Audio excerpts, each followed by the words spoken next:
Back that up, back that up, back that up, back that up, back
The top 8 teams from each stage will actually get the chance to compete in the OCE Championship. The winner of the last chance qualifiers will actually receive a ticket directly to the champions.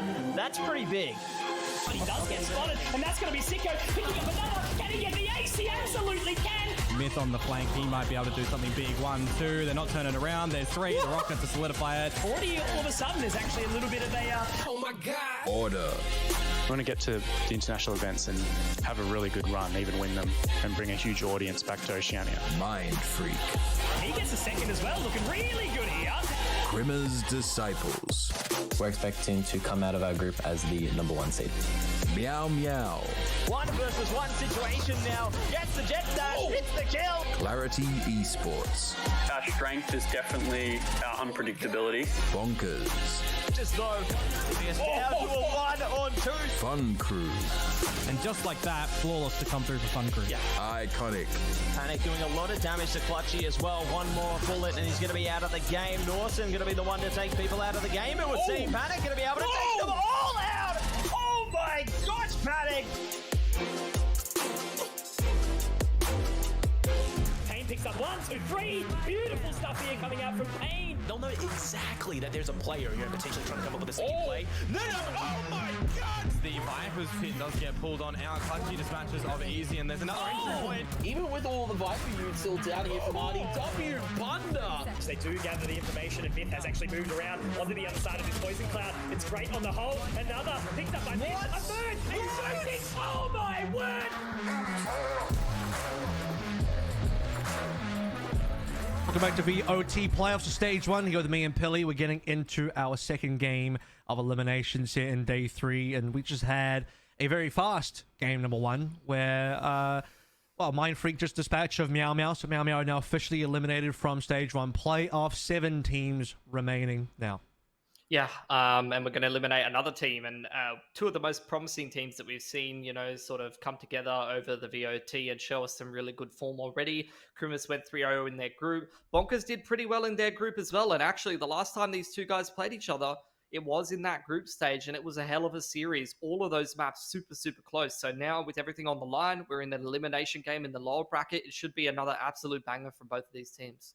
It's crazy to me that one of these 2 teams has to be already eliminated from playoffs when I would have expected that both could have made it into the top 4, especially in a double elimination bracket like this. But, you know, the way it works, they both lost their opening match on Day 2, which means somebody's got to go. Somebody has to finish 7th, 8th here. Another team will get an opportunity to progress through. So let's take a look at the teams in a little bit more detail now. Up first is going to be Bonkers. And Bonkers, as you and others have noted, had a brilliant series versus Order in the group stage, then end up coming through, losing to Iconic 0-2. Yeah, and Iconic is another one of these teams that's been on the come up. I think that was a series that it worried me a little bit about this Bonkers roster. Iconic, obviously in some great form. The individuals were all on point, all absolutely on fire in that series. And Bonkers, I felt, were lacking a little bit for firepower. You know, the structure was still there. They were still going for the same approach, but they were kind of getting outgunned and they were kind of losing some situations, making some mistakes that you really wouldn't expect from a team that puts in a lot of crack, puts in a lot of structure like these guys do. So definitely need to avoid some of those minor details coming into this game against Krimis, but you also need to make sure that you pass the firepower test, because Krimis is another team where the individuals can definitely all pop off. Yeah, and we talked about the fact that, you know, firepower, especially on a team like Icon. You mentioned Duddy Boy, who is basically leading the pack across all 8 teams at ACS before Ronsky kind of overtook today. So probably not a surprise in terms of firepower why Iconic came on top of that. But Krimis Disciples, the other team you sort of mentioned, as we take a look at their roster as well, not lacking. And Myth has been such a huge factor for this team. We saw yesterday playing that icebox, first half on the Sage. Astounding stuff. But it still ends up not being quite enough to get them over the line versus Fun Crew. Yeah, I think, look, at the end of the day, Fun Crew coming into form at the perfect time. Group stage wasn't too fantastic for them, but that series looked convincing in their win over Krimis at 2-0, and on both maps it felt like they were kind of front-running a fair bit. As for Krimis, I feel like, you know, partially what's contributing to that is some of the individuals, some of the win conditions are a little inconsistent at times.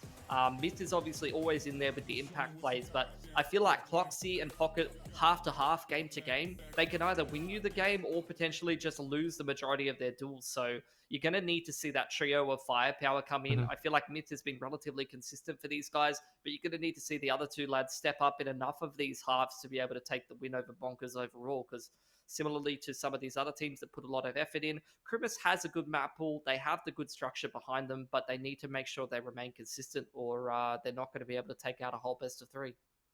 Let's go ahead and review 2 of our key players here. We've mentioned a few names already, but it's going to come down to RDW and Pocket. You had something to say about the consistency of the players as well. Pocket's probably one of them.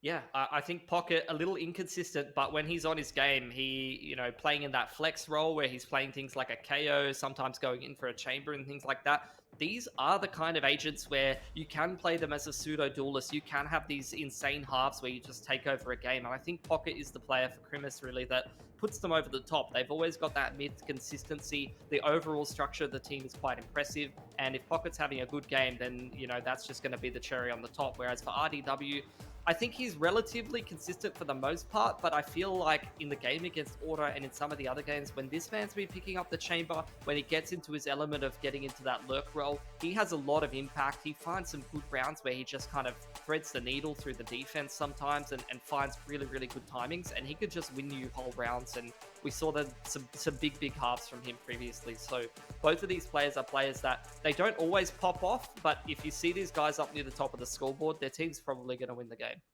Yeah, I mean, we're good to sort of look at some of the other players as well. It's obviously a jet region here. When you have Ronsky on board, you always have to kind of address what Ronsky's going to be doing, especially versus Andy, who, at least versus Order was the key factor here. Moving on to these 2 teams, exploring a little bit of what the other players kind of look like. And, when I've looked across the Bonkers lineup in the past as well, there's just a decent amount of veterans on there between Scroll and RDW, who's been there since the very beginning. You mentioned the chamber that did come out on Bind, but we'll see if Bind ends up in the map pool because Vito should be coming on through now. We'll see what maps did and did not make it on through. Okay, Split's gone, Ascent gone. Nothing to me there stands out. Those both been the primary bans of both teams. Well, we get a fracture there, so that's pretty big. Both of these teams, they don't mind the fracture. Krimis, they haven't played Bonkers yet on fracture, but Bonkers have played fracture 4 times against Fun Crew, Meow Meow, Honey Badgers. They've got a fair few reps on it. So, this is the kind of map where some teams are kind of steering away from it, trying to avoid it. You're seeing teams that have been putting a little bit more bracket, a little bit more effort. You're able to get a little bit more depth, not only in terms of your overall playbook, but also in terms of your map pool. So you start to see some of the Pocket picks come out. Nice to see Krimis pulling out the fracture, especially in an elimination game like this. This really indicates that they put in that extra little bit of effort, but at least Bonkers passes the test of having some reps on it and being somewhat familiar. The Icebox and Bind, again, these are 2 maps where I feel like these 2 teams are quite familiar on them. So really, I think Fracture could be the defining map of this series, because if you can get yourself a really nice start here as Krimis, you get yourself an unfair advantage, come in with some really good prep and get yourself a free map victory. You know that they can contest on the other 2 maps as well. They've got the reps and the stats on it. And it's a bit of a different pick for Bonkers as well. They usually leave Icebox open. You might see it as a 3rd map, but today they're going to be picking it up, which leaves us Bind right at the end there. So no Breeze either. Haven's out of there as well. Fracture, for those that haven't seen a lot of this, and I wouldn't blame you. I mean, I talked to Mac on day 1. He's like, man, I still haven't cast a Fracture yet. It's that rare. Fractures they don't really come through, do they? So you're going to see a bunch of Breach on here, no doubt. I think everyone's playing Breach on here. Viper's still a pretty decent pick, so I wouldn't be surprised if those were the key kind of agents that will come on through. That being said, though, I mean, looking through Krimis Disciples, they're doing a little bit different stuff. They're going to be playing Brimstone instead of Astra, assuming they do go towards that again. They had a Cypher on as well. They don't have a secondary smoke in terms of a Viper. It seems like they're playing slightly off meta compared to what I've seen coming through, especially like NA. They're going to be doing some Sage stuff as well. It does remind me of more of like a Gambit type composition, Gambit being the European team that won Masters 2. So if you're familiar with that team, you know that they'd been trying some stuff with Brimstone on Fracture. But to me, I'm still a big fan of more standard Astra, Viper, just normal, type of agents. We've seen some teams go towards a chamber on this map as well. You mentioned that RDW does play a bit of chamber, so we see if he leans into that or goes somewhere else. Yeah, I mean, the core of these 2 teams' comps are quite similar, but like you said, the big deviations are the secondary smoke for Bonkers, whereas Krimis, they're leaning a little bit more on that Sage. So we'll see if the same comps do come out or if there's going to be any adjustments since the last time that these teams have played. And already you're seeing it here for Krimis. Cloxy's gone for the Viper, so usually he's on that main jet role. He's actually going for the Viper. Marsh is onto an Astra, a completely different comp from what we saw them playing 2 weeks ago. A little more than 2 weeks ago. Actually, it's more like 3.5 weeks ago. So a very big comp change coming in. And a pocket pick. This is Krimis's pick. There is some special sauce in here. As for Bonkers, I mean, they have gone for what is looking like the exact same comp as last time. No adjustments for them in terms of the composition, but we'll see if they've adjusted their strategy overall, because they have lost their last 3 in a row on Fracture, and you know that they've probably gone back in the VODs, gone back in the Vault, and worked on things a little bit. So we'll see if they've been able to make any improvements since the last time they played this. You got a few casts for Fracture yet, mate? You've been around this map? I haven't casted it at all yet, but I have watched a lot of games on it in other regions. All right, man, you're in for a treat. I had my Fracture cherry broken, you know, a few weeks ago now, doing some NA stuff and seeing how those guys do. That's why I kind of brought up the Chamber, right? Chamber was a pretty big pick in NA for this particular map. You don't see the Cypher as often, so both these teams move to the Cypher instead. To turn this into an NA meta, you just drop the Cypher, put on the Chamber, and suddenly you look like an NA team. Good to see that we're not actually going to go towards a Brimstone. I've not been a fan of that on this map. I think Astra is just far more versatile, bigger coverage, you know, more versatility in terms of how many smokes you want to be playing across the board. A lot of reasons to be doing that. And then also Viper for just cutting off angles on a map like this. You really do need the Viper right now. And also, I look at this as the map that kind of brought Breach back into gameplay in the meta. Well, both of these two teams, both Bonkers and Krimis, did very well for themselves in the group stage, but slipped up in their initial game. This is an elimination game. Last time these two teams played, it was a hell of a series. Already you're seeing Bonkers super active on that defense. They push all the way through Arcade and take full control over here. You see as well, like, just difference in buys, 4 Ghosts coming online for Bonkers early, while they were taking control on the top side of the map. Krimis Disciples already on B.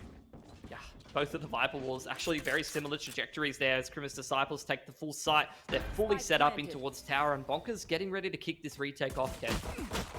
First shot coming on through, Myth over minimizing Cloxy on top of Nice Hacks as well. No response from Bonkers just yet. Anything, they just got bonked. Tree now. Straight out of the tower, mate. Pretty much. That tower control so important for B. And how many players? And there's like 2 players, plus your extra Cypher as well, and Myth on the other side. This is looking like a flawless currently. Scroll's going to make sure it's at least not going to be that, but he's up against so many here. No help, unfortunately, from Tex.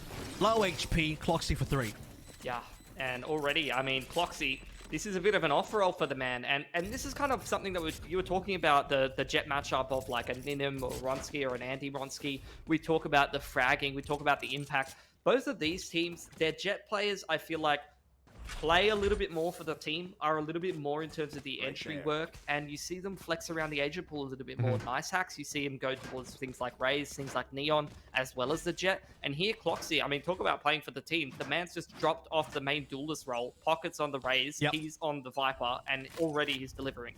And most teams, especially if you look at NA, if you drop the Jet, you're going towards the Raze. That's your transition between your duelists, and it's probably less double duelists anyway. Okay. It's the first contact. Pocket and Cloxy running on through. B once again been taken. The rest of the rotators have to come through slowly. Yeah, I mean, this is just pixel perfect anti-eco. Really good utility usage. High percentage smokes. Just minimizing the risk as much as possible. And so far, so good for Krimis. Haven't dropped a single gun. See if they're going to drop any at all. Would be in Bonkers' best interest to just do as much damage as they can. And this is a big plus of the Cypher not running the secondary smokes as well. These cages provide good smoke coverage on some of these choke points over on Fracture. But Cloxy, he could almost just get himself a pit if he gets this last pick as well. Oh, denied by Nice Hacks.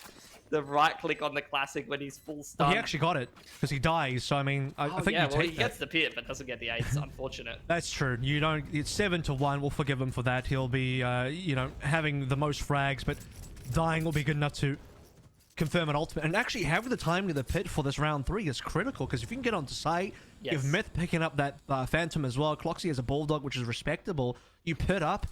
That retake can be nasty. Like, it could be a difficult retake coming through from Bonkers, despite the guns. Well, these are the kind of things that I wonder about those teams sometimes, is that do you have a set strat that is going to guarantee that you're going to get yourself into a post plant early on? See Nice Hacks pushed off the line, Cypher camped and stunned. Running all the way back from Dish in towards the A site. Just got away scot-free, had to invest in one of these blast packs, but as Krimis move up here, they really want to get into this post plant with the pit on A if they can. Ash and Tex might get contacted against each other as well. I mean, losing an Asher could be pretty pivotal as you need those for either a retake or a push in. Nice Axe has just been immediately blinded. Talk about the pit. It's been used. And that will be just a pit to get entry as well. It doesn't really cover the site, but it covers, I think, most of the important lines over towards the site. Here we go. Marsh has finally found his opponent. Delaying some time. Bonkers is just one duels across the board everywhere. That includes onto Marsh. Using that gun differential. Foxy is still alive though, and that means the pit is up and strong. A 2-on-4 would be a very difficult cast to be retaking this, or winning the retake rather. Got guns. Foxy and Maishu got guns. They actually picked up those upgrades, so that's really important. I think one of them was a Phantom they brought through. Cloxy drops the Bulldog 4, the extra. I mean, time's going to be a factor. Notice that Maishu can actually get an ultimate off one kill as well, so it's really tricky currently. There it is. It will be earned, but he'll instantly be taken down. The rest of Bonkers followed through the pit, falls, and now the defuse over to, you know, whoever needs it. Probably ends up being Scrawls, the closest to the next pit. Decent retake with 4 members alive versus 2. We've seen that go poorly before, but I guess that was Meow Meow versus Mind Freak. This is Bonkers versus CD, and it's a different game. Oh, it's going to be a completely different series. Completely different game styles and win conditions for these teams versus what you'd be expecting out of our previous games. So I'll show you a little bit the diversity that we have in Oceania right now between how a lot of these teams approach things. As Bonkers did take a couple of losses, but straight back on the bye here. Krimis, I need this. My thanks. Looking to contest as well. This is going to be a reset round for both of these teams. And again, Bonkers looking to stay active, continually taking map control over towards this big side of the map to Arcade or over here towards Stairs. And again, they've been able to gain a little bit of info and stay active, minimize on the rotate back around through spawn. As similarly to last round, Krimis just going to take this dish control. See from Myth's POV as well, only using the Sheriff, you know, he's playing the super team role. Myth was such a big factor in kills in previous games. They just want to cop one for the team as they Rolling Thunder on through. That is Pocket, unfortunately walking straight to a trap wire. Minimize will pick him up easy. The Rolling Thunder doesn't give them any kills, but it at least allows them to get sight for free. And, well, Marsh stayed in spawn and gets a couple off the back of that as well. So good backstab, keeping RDW busy now as he's trying to make his way in for a retake, but has to win this duel. Does so. 2v1 now. Yeah, can't do that with the Brimstone, I'll tell you that for free. Astral Form making all the difference of being on that lurk. Cloxy, the trigger discipline from this man is excellent right now. Just waiting for the second player to show himself. Knows that RDW is over towards main side, but it's not planted for him. Snakebite comes in and the vulnerable is what helps him secure that round. A beautiful clutch from Cloxy, who's absolutely on fire on the Viper right now. I mean, the fact that he just sees minimize walk past, he knows he's got one dead to right, so it ends up being just a 1 versus 1.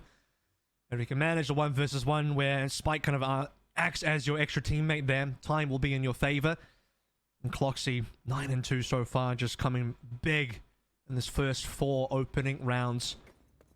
And the opening plant is, I mean, yeah, okay, you have Pocket dying instantly, but the Rolling Thunder guarantees the plant and just puts your team into a good position. And on top of that, Marsh getting the double kill over towards spawn was excellent. Very close game so far, though, coming down to the XVXs, and that means the economy super, super fragile here for both of these teams. Money broken for Bonkers, but every kill they can peg back against Krimis right now is absolute gold to stay competitive in this half. It's a difficult situation as well where you're really close to ultimates on the side of Bonkers, so they're probably not going to use much of this for an entry or anything. I mean, you could definitely see a situation where they make us, if they can kind of trap these 3 players in A main, you know, drop some stars in there. Only Thunder can get you a ton of kills, and that would give you your weapons. 4 players starting to show up, though. I mean, position-wise, Bonkers, yeah, they know. Oh, fluff the aim there onto Tix. With how sharp he has been in this event on the Sheriff, that's not something you can take for granted. Gets tapped. Starting to see this swarm in towards A main. The trades are coming in. You were talking about the ults not being invested, but the breach ult gets pulled immediately. Myth trying to stay alive on the site with Maishu, but they're starting to peg all of the kills back. What a recovery in that 2-on-4. RDW reveals positioning here. Okay, plant. Late plant, but they get one down there. Now it's about the double peek, and RDW. You wish it was a better double peek than that. Myth. Gone! What is that shot? Holy Maishu! It's been deleted, and that means RDW 1 versus 2. Phantom picked up and on an eco. It will be a win.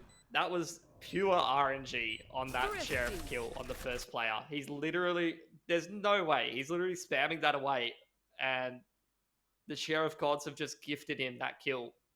The second one, good crosshair placement. Oh my goodness. That round was a bloody roller coaster, Kev. Like, that went from a 2-on-4 to a 2-on-1 that was won by the team that almost threw the numbers advantage, and it was a half buy.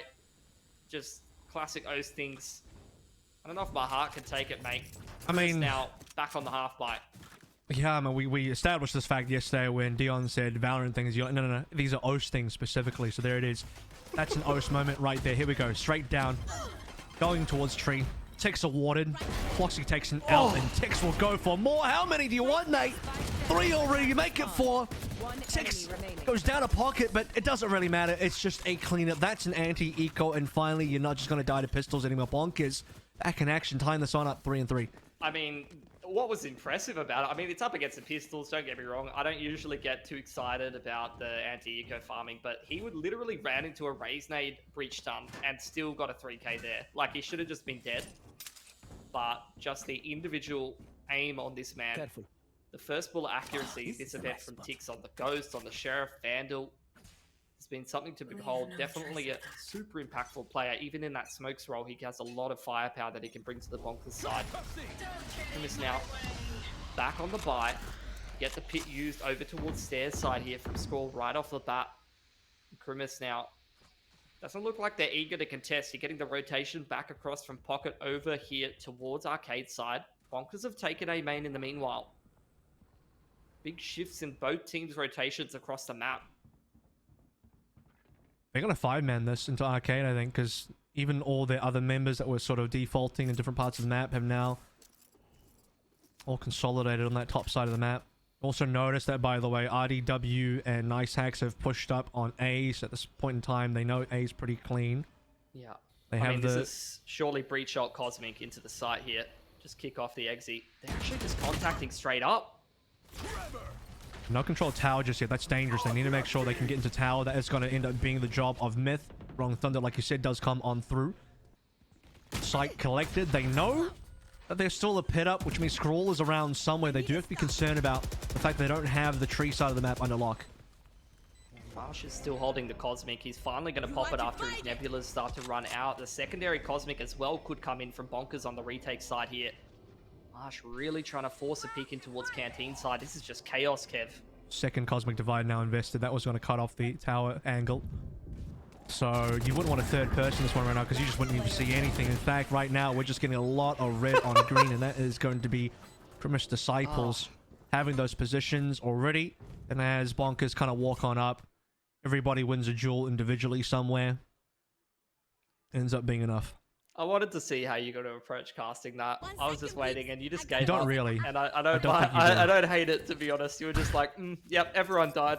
If you Fracture produces some of the most unbelievably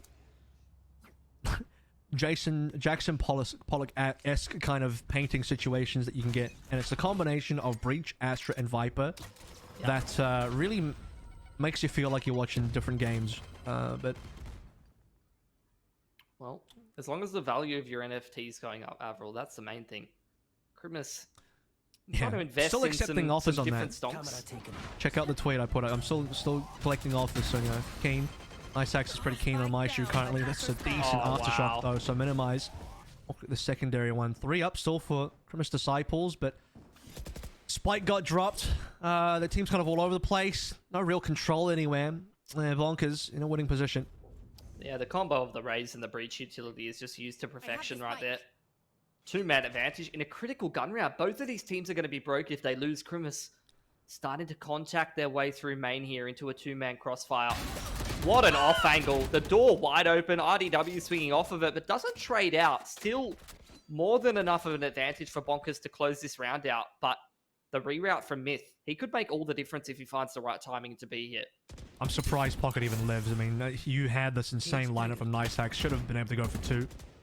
Now Myth is eating damage through his own cage. Concerned about Canteen for good reason. There's Text. There goes Myth.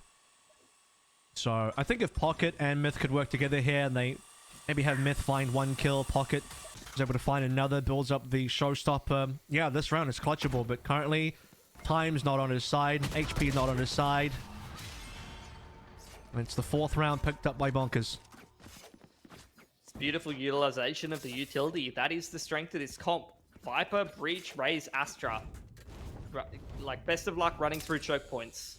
If you've got the utility invested in the right way, you can just shut down whole rounds, and that was a perfect example of it from Bonkers in A main there. Just 2 players dying to nothing but util. And that was a reset round. Krimis now having to go back to the drawing board, back on the Sheriff's. Hero rifle out of pocket, and he's got the showstopper, so this could be an interesting one. Double walls committed in the same place on arcade as well. That's a tag coming through from, I think, a camera. Oh, what is this? That's the biggest net I've ever seen. On the paint shells. The cam in combination with the suck and the paint shells off of contact. And this is what I'm talking about when I say that Bonkers is one of these teams that puts the effort in. They have these cute little setups. And that is a perfect example of one.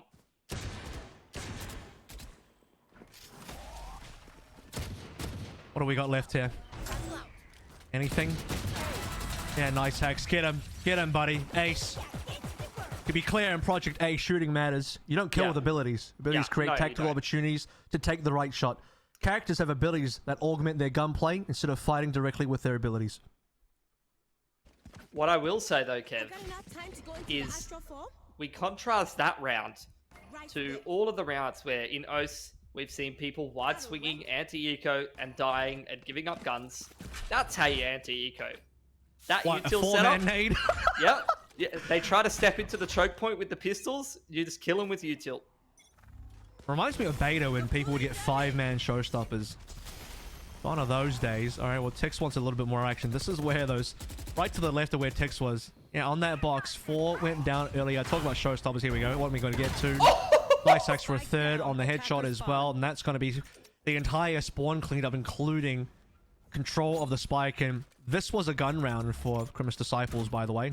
Both of, like, the last 3 rounds, they've just been killed by util. They literally haven't even seen anybody. They've been breached, stunned, flashed, and killed by Ray's util. Astra sucked, like... they don't even get to play. They're not even getting to play Valorant. One of the most nerfed agents in the entire game because of how many people complained about her util effectiveness from, beta into launch. Lysack's really dragging us back to early 2020, mid 2020 is kind of feels I'm getting out of this. Well, Minimize reveals himself, 2 working together. Still have to work up against all of this utility. I mean, you talked about the Astra stuff. Wall still up as well. Because everybody on Bonkers knows what's up, they can just sort of spray in, and they can still keep spraying right now. Marsh has walked on into one of the cages. It's not going to last that long, though. And instantly, I mean, it just ticks. What do you do in that situation? Everything comes down, and there's 4 guns in front of you. You simply die. And this is Krimis' map pick, by the way. And this just shows you the amount of work that Bonkers has put in. Into their playbook, into the small details, setups, util combos. These are the smaller things that most teams are just overlooking a little bit too much in OS most often. We've seen a little bit more from some of the other teams, from, Krimis in particular, Honey Badgers, Bunkers, the teams that are putting the prac in.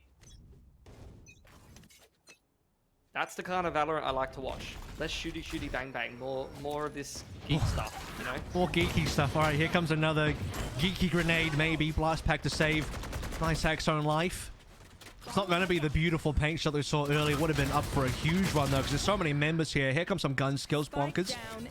4 versus 3. Spike revealed, I should probably say. RDW still on site. Pretty bangable spot, though, in top. These walls do not give you good coverage. Neural Theft should confirm the last couple of members here. Neural Theft is pretty easy, often to use, cheap as well. 3 on site. Do you pit this, will be the question for Cloxy. You have a gun, but you just have no HP to work with.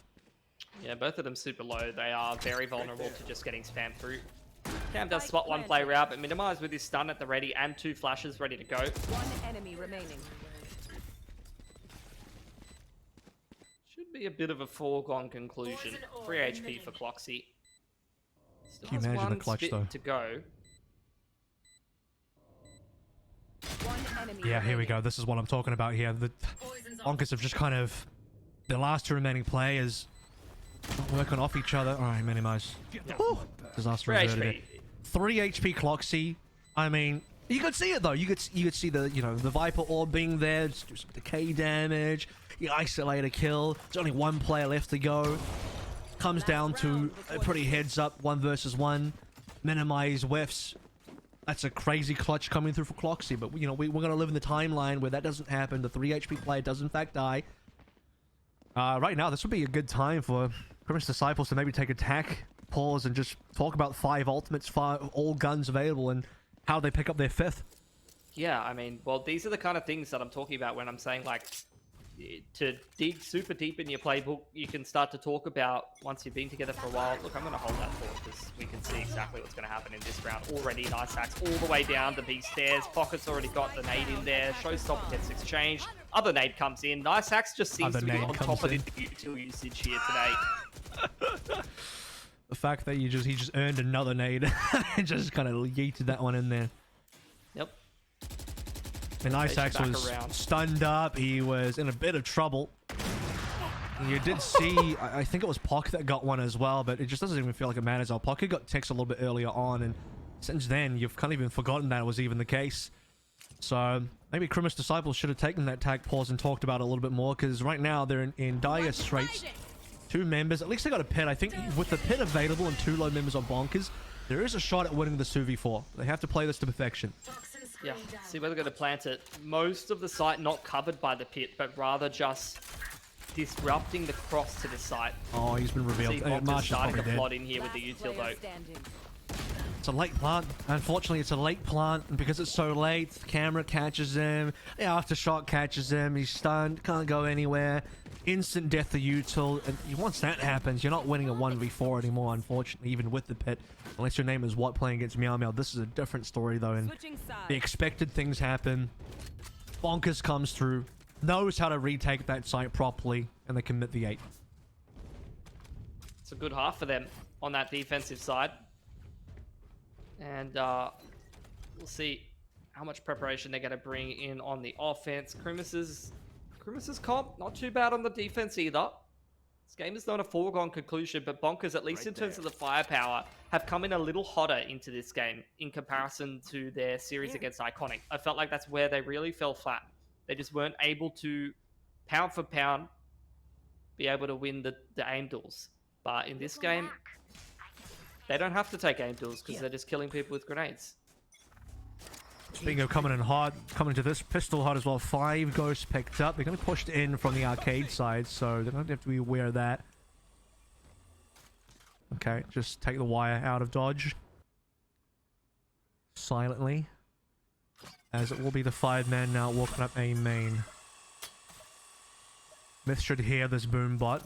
That still doesn't give you enough information to work through just yet. Once you start to see the util come through, this will really slow it down. Cage has already been popped. With the minimize with all the work to do. That's a beautiful nade.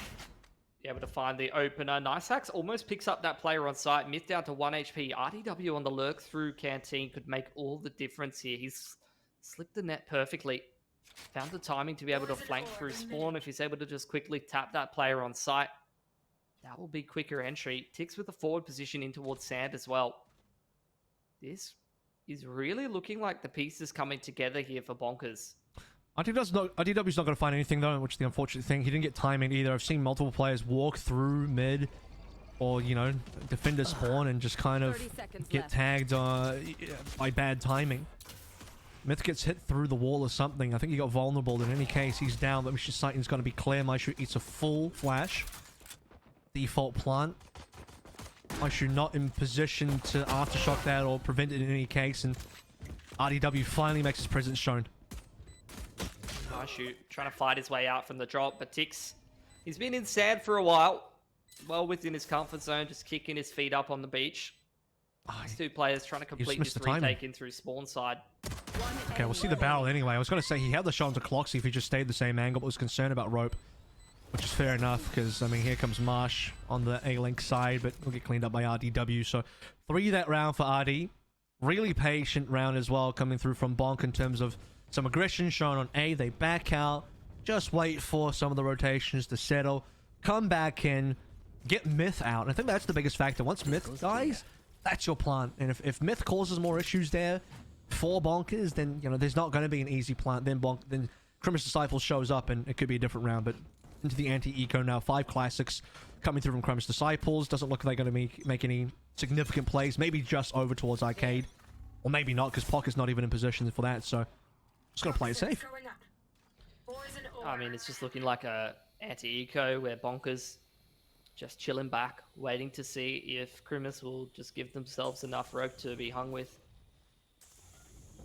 Taking their time, clearing out a lot of these angles. They've got some arcade control now. I think it's just going to be a pretty no-nonsense push towards this B side of the map.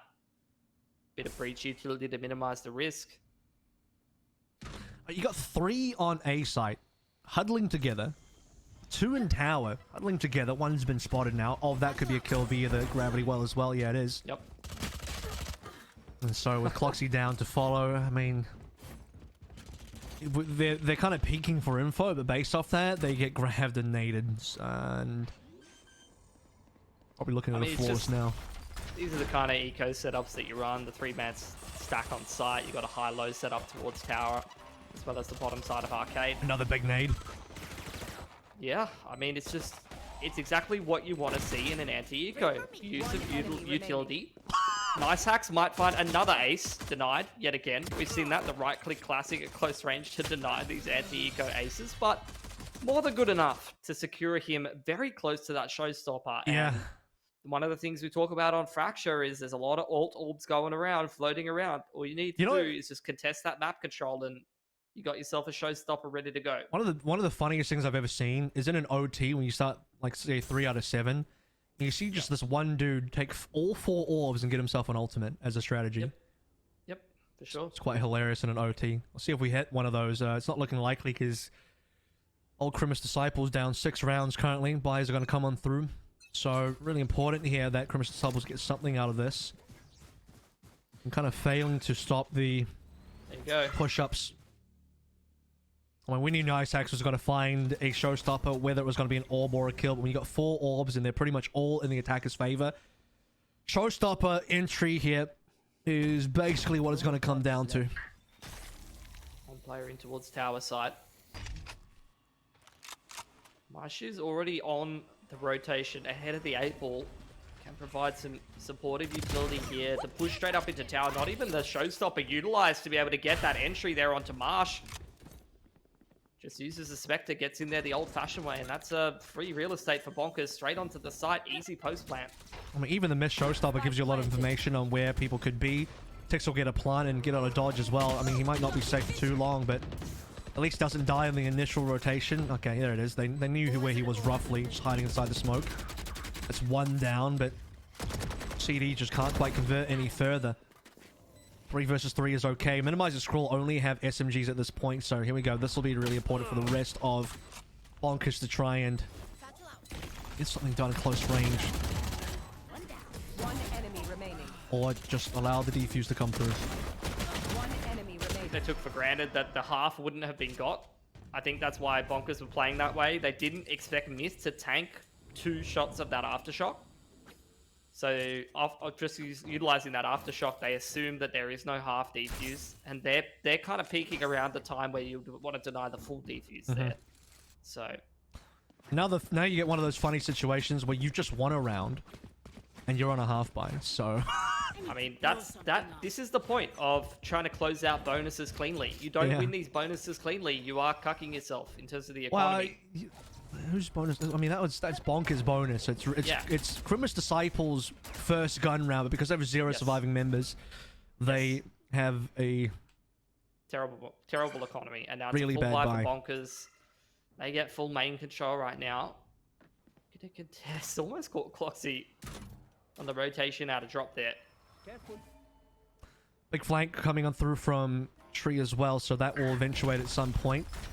You have Nice Hacks coming in slowly from drop. He'll eventually come from drop. Camera placement is going to spot that one eventually. It really depends on the timing because Bonkers have lost confidence on A. Maybe they suspect that they're getting flanked around, so they're kind of peeking into it now. RD's trip gets broken on the flank, and they go for the rotation back through spawn side. They don't know that there's two players there, but the neural theft is going to reveal Pocket's positioning, so he's just going to get spammed out through the cage. And Bonkers, they've just countered that flag perfectly. They knew that they didn't have to accelerate towards the A site. They took their time, they went back through their spawn and cleared things out. Yeah. And now with that dish control, they're just going to continue on their merry way. Yeah, the best part about this is the fact that Artie was only, well, he had the neural theft and just kind of runs up and does it. He's throwing the hat away and says, that's free. If this happens to be a second person, their life is forfeit. One got traded back, but nice hacks. Has control of Link. Rope is the only area that they're not too sure about. Foxy will be able to get down for free, but beyond that, won't be able to do too much. At any point, Tix can just run through that door and stop that one. Okay, nice hacks down. Quite having contact on the right position there. All but making it difficult to complete this site retake. And both of these players super low for Krimis. If they go down without winning this one, Kev, they're going to be broke right on 11. Iceax was probably trusting that Tix was going to be watching his angle. One enemy remaining. Here we go, scroll. It's all to play through. Good double, one through the wall. Two alive. Started out mega clean and ends up being only 2 surviving. I think that's a little rough considering where they were at the beginning of that round, but they'll still have enough money. And with that, Grimace Disciples beat down pretty consistently and heavily here onto a pistol, onto the eco. 12 to be given away. And Bonkers on their way to just, I think, cleanly getting this first map done and dusted. I mean, it could be a 13-5, 13-6 affair. Yeah. On their opponent's map pick as well. So all the effort into Fracture is definitely paying off for Bonkers right now. Oh, big nade time. Here we go. Hold your breath. Okay, not quite. They're all going to run past, and with all these pistols just kind of running at the Bonkers members, Gravity Wall will make that lineup really easy for Minimize, and here we go. Get the last kill. All done. One away from the Rolling Thunder now. Yeah, you got the Rolling Thunder as well as the Pit available, so that could be a really good combo ult to just lock things down and secure it for Bonkers. Right there. See if that's what they employ. Krimis, look, they've had a very slow start into their own map pick here. This worries me for the rest of the series, but I will say, Krimis can play Bind and Icebox, so I wouldn't call it done and dusted just yet, but Bonkers is definitely coming to this series looking a hell of a lot hotter than Krimis. With the Pit over towards Tree and Stairs side here from Cloxy. Yeah, he'll do it straight away, it looks like. Just wasting no time on that one. Hopefully that'll finally fix the HUD as well. So we got to push into this one. Minimize really wants this Rolling Thunder. In fact, if you want to just play the Rolling Thunder now, they can actually, you know, destroy this Pit by getting rid of Cloxy almost instantly. Depends on what you want to invest into it. Just going to be RDW staying behind to lurk on 1 HP via Decay. And the rest of Minimize walking through. There will be an alarm bot there. 2 players looking indoor as well. That could cause some problems, especially with the breach utility. Yeah, Cam gets taken care of. Contact set up on the back of the door getting opened here. Gonna have a breach flash and Marsh pushing off the back of it. There's the Rolling Thunder onto the site. Oh, man. Good trades back, though, for Bonkers. Keep Smith alive as well, who got hit by the Rolling Thunder. So what it does do is, I mean, Krimis Disciples will lose a couple of members, and because Myth stays alive off there, he'll go 1 for 1. It's 2 players for each team in terms of being alive. Showstopper could be a big difference maker here. No plant, though. You can see the patience. Pocket wants to wait until the plant comes on through. And now, because there's only 1 alive for Minimize, is he going to get timing? Yeah, he certainly will. A team ace coming through from Krimis Disciples. Minimize with his hand out with a util. Pocket gets that one for free. Nice little 2-man setup over towards Sand side. Exactly like you said, because they're contesting and they're disrupting that push on towards Sand.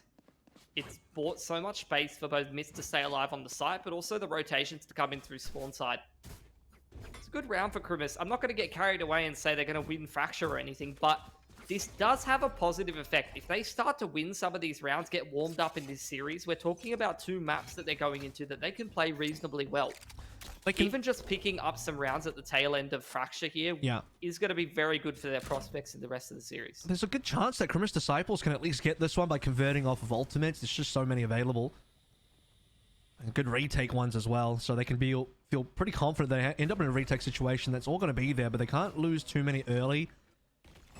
With the setup coming through at the moment, Nice hacks over towards tower. They're giving that one up. 1 star remaining. Probably pop that. Cloxy's just instantly dead.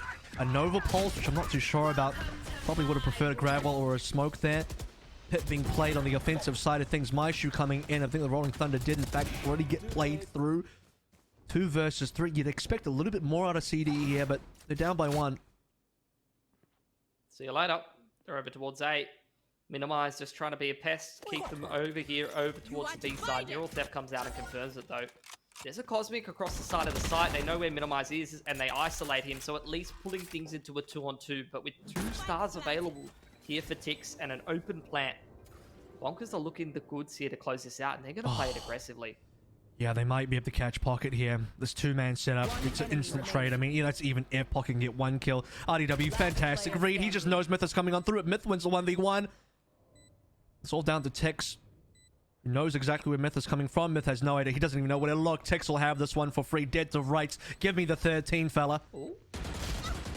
Or not. Nope. Just whiff a couple shots. I see how that happens. Give me the 7, fella. Give it to me, Myth. Give me the 7. I mean, his reaction says it all. Just wondering what the hell is going on there. Unfortunately, RDW, eyes on the radar. Tix just completely whiffs all of his shots. And these are the small mistakes that allow Krimis to get a little bit more momentum. Just allow them to build up a little bit of confidence going through the rest of this series. This could be a timeout. Minimize checking if anybody's home. Tactical pause. Good time to check your hand. It's a D-tilt pause. I don't know if maybe he's got a wireless headset, so he's could just be listening to the boys. So bathroom he's break taking pause. the pause to go refill his water. Stay hydrated, folks. If you haven't had any water for the last 19 rounds, take a sip now. If you feel thirsty, you're already dehydrated. It's a good rule of thumb to play through. Don't wait until you're thirsty to drink. Just do it. Alright, well, I think Bonkers need to take a timeout just to think about the fact that they've been on 12 for 2 rounds, and those 2 rounds have both gone Grimace Disciples' way. Not looking at a lot of money here, but they can still afford some rifles. A Spectre. Looks like they want to play for it. I think a lot of that timeout was kind of discussing, is this the kind of game now where we're saving, letting 8 come through for Grimace Disciples and trying to play for that 1 round later? Or can we buy something here? It's just a half buy. I don't think the timeout is even that substantial. I think it's more of a case of like, they already know they're doing everything right now. Except for nice hacks, yeah. Yeah, I mean, they should have taken that last round. 100%. Oh, I mean, Funnily enough, Bonkers, the same thing that happened to them is now, that they inflicted on Grimace is now happening to them. I mean, that's just... If there is a world where Bonkers... I still don't think they're going to lose this map, and I don't think... you probably agree with me on that one, but... Yeah. If that world happens, Tex is not happy about how that last round went. That is going to haunt him for some time. We're not there yet. We might not get there at all. Grimace Disciples should have this one, though. Yeah, there's just not a lot to work with if you're Bonkers. You're low HP on Scroll, who ate a couple of aftershocks. And you're still not even confident about the plant, and you shouldn't be, because you're surrounded. Get one, Maishu responds. 40-odd seconds for Scroll to make a college try out of it. Yeah. Although I will say, though, 4 rounds, it's very doable. This is Grimace map pick. Okay, watch Myth get this kill. They've got a good defensive composition. I'm making a case for it. Oh, Myth's camera's in the wrong place. He's actually not going to see this at all. Usually, he's I think this round, because, you know... Oh, that's true. You're right. It is all G. 10 seconds left. Yeah, there it is. See, I wasn't joking. I was serious. See Myth get this kill. All right, 4 to push it to OT, which would honestly, that might be one of the biggest tilt. If Bonkers loses this game after that series of events in OT, I think that's probably the series done and dusted. What round? What are we on right now? We're on 21. So now 19. Round 19 is the real tilter. That classic Bonkers number 19, eh? That will go down in the history books. Or they just win this one. Yeah, that's Let's true. see. Or they just We're win gonna this one. contest treat early on. Go for that orb. You've got the showstopper as well for The the tag. big entry. So that's going to push Cloxy all the way out over towards Link now. Give some opportunity for the rest of them to show up. And it's actually going to rotate some Crimus Disciples members who were looking to push up A. They'll get a deep trip and that'll be enough. Showstopper coming on through, straight in towards tower. Marsh's grab well is going to slow that one down, but Marsh might just still die to this. Yep, instantly. Nice Axe knows. Oh my god, they have to dodge the aftershock into the snake bite. That hurts a little bit. Kick off the retake now. Pocket off the back of the flash. Already finds one. Crosshair placement was good. But Tix goes one better. Spike still has not gone down yet. More delaying utility out of Crimus, but they still have a man disadvantage. Now we're walking through Tix and RDW. It's all three members coming through from the link, and they've all kind of lined up here. Look at this wall. It's basically going to force them to come in this direction. Stunner to RDW. Should be Maichu coming on through. Swing for one. And Tix will get Myth down. He's going to get the kill that he should have gotten a few rounds ago. He'll be happy that they didn't end up losing this one or forcing it into the OT. I mean, Tix rises up straight away. He's like, there it is, boys. That's the kill we've been waiting for. And that's the map that Bonkers have been waiting for as well. Yeah, super convincing performance out of them. Just so many great utility setups on that defensive side. It felt like they were fragging out a little bit more consistently than Crimus there. Definitely not what you want to be seeing from Crimus, honestly. Their opening game a little bit flat, weren't able to get that one across the line. And then down here in the lower bracket as well, that first map did not look like the Crimus that we got in the group stage. So I'm getting a little bit concerned. They got to try to pump themselves up. These next two maps are maps that they know how to play, but if they can't pull it together, they're going to be kicked out of VOT after a 3-0 in the groups. I know. It's not super... I mean, that was a good map from Bonkers, but one that you would expect after, you know, the halfway point that they should have gone a lot cleaner. So certainly haven't written this series off on either side of things. Bonkers will recover their map of Fracture, or recover the map of Fracture, but going to take a bit of a break before we head into map number 2, so don't go anywhere. More VO2 returns after this.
Back at it again, VOT Stage 1 playoffs here. Map number 2 coming up on your screens in our second elimination game. Fracture going way of Bonkers. Barely so in some cases, considering where they were 8-4, I think, after the first half. Bit of a minor comeback from Krimis Disciples. Kept us on the edge of our seats, rather, Mitch, as we start heading over towards map 2, which is... What is it again? Was it Icebox? Something? Yeah, it's Icebox. Then Bind. So, look, that's the Bonkers pick. They've been able to pick up the pick of Krimis, where Bonkers, they've had a couple of reps on Fracture previously up against some other teams like Honey Badgers, who play that a fair bit, and they didn't really have such a great record on it, but it's very clear that they'd put a fair bit of work in on that map. They've tried to pull that map into their pool, and they've been rewarded for it. They've finally been able to pick up a dub in a pretty big series, actually. So now heading over onto Icebox, Krimis, they got a 33% win rate, 1 in 3 from the last 3 that they'd played over the last few months. But they beat Iconic on it. They played a close game against Fun Crew. It's not like this is a map they don't know how to play. They can play a little bit of Icebox.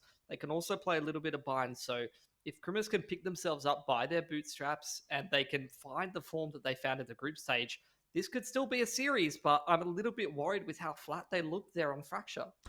Yeah, but you have to... I think the comeback was pretty good, though. They looked flat to start with, and then slowly started bringing it back again. And, you know, maybe there's a shot, maybe there's a chance where things get a little bit more out of hand. I think they just have a lot of rounds to play through after, you know, losing a bunch on that first half. And still, even then, you know, Bonkers was certainly making them work for any opportunity for a comeback, even on that second half as well. So this second map needs to be where things changes. But like you said, it's also Bonkers map pick.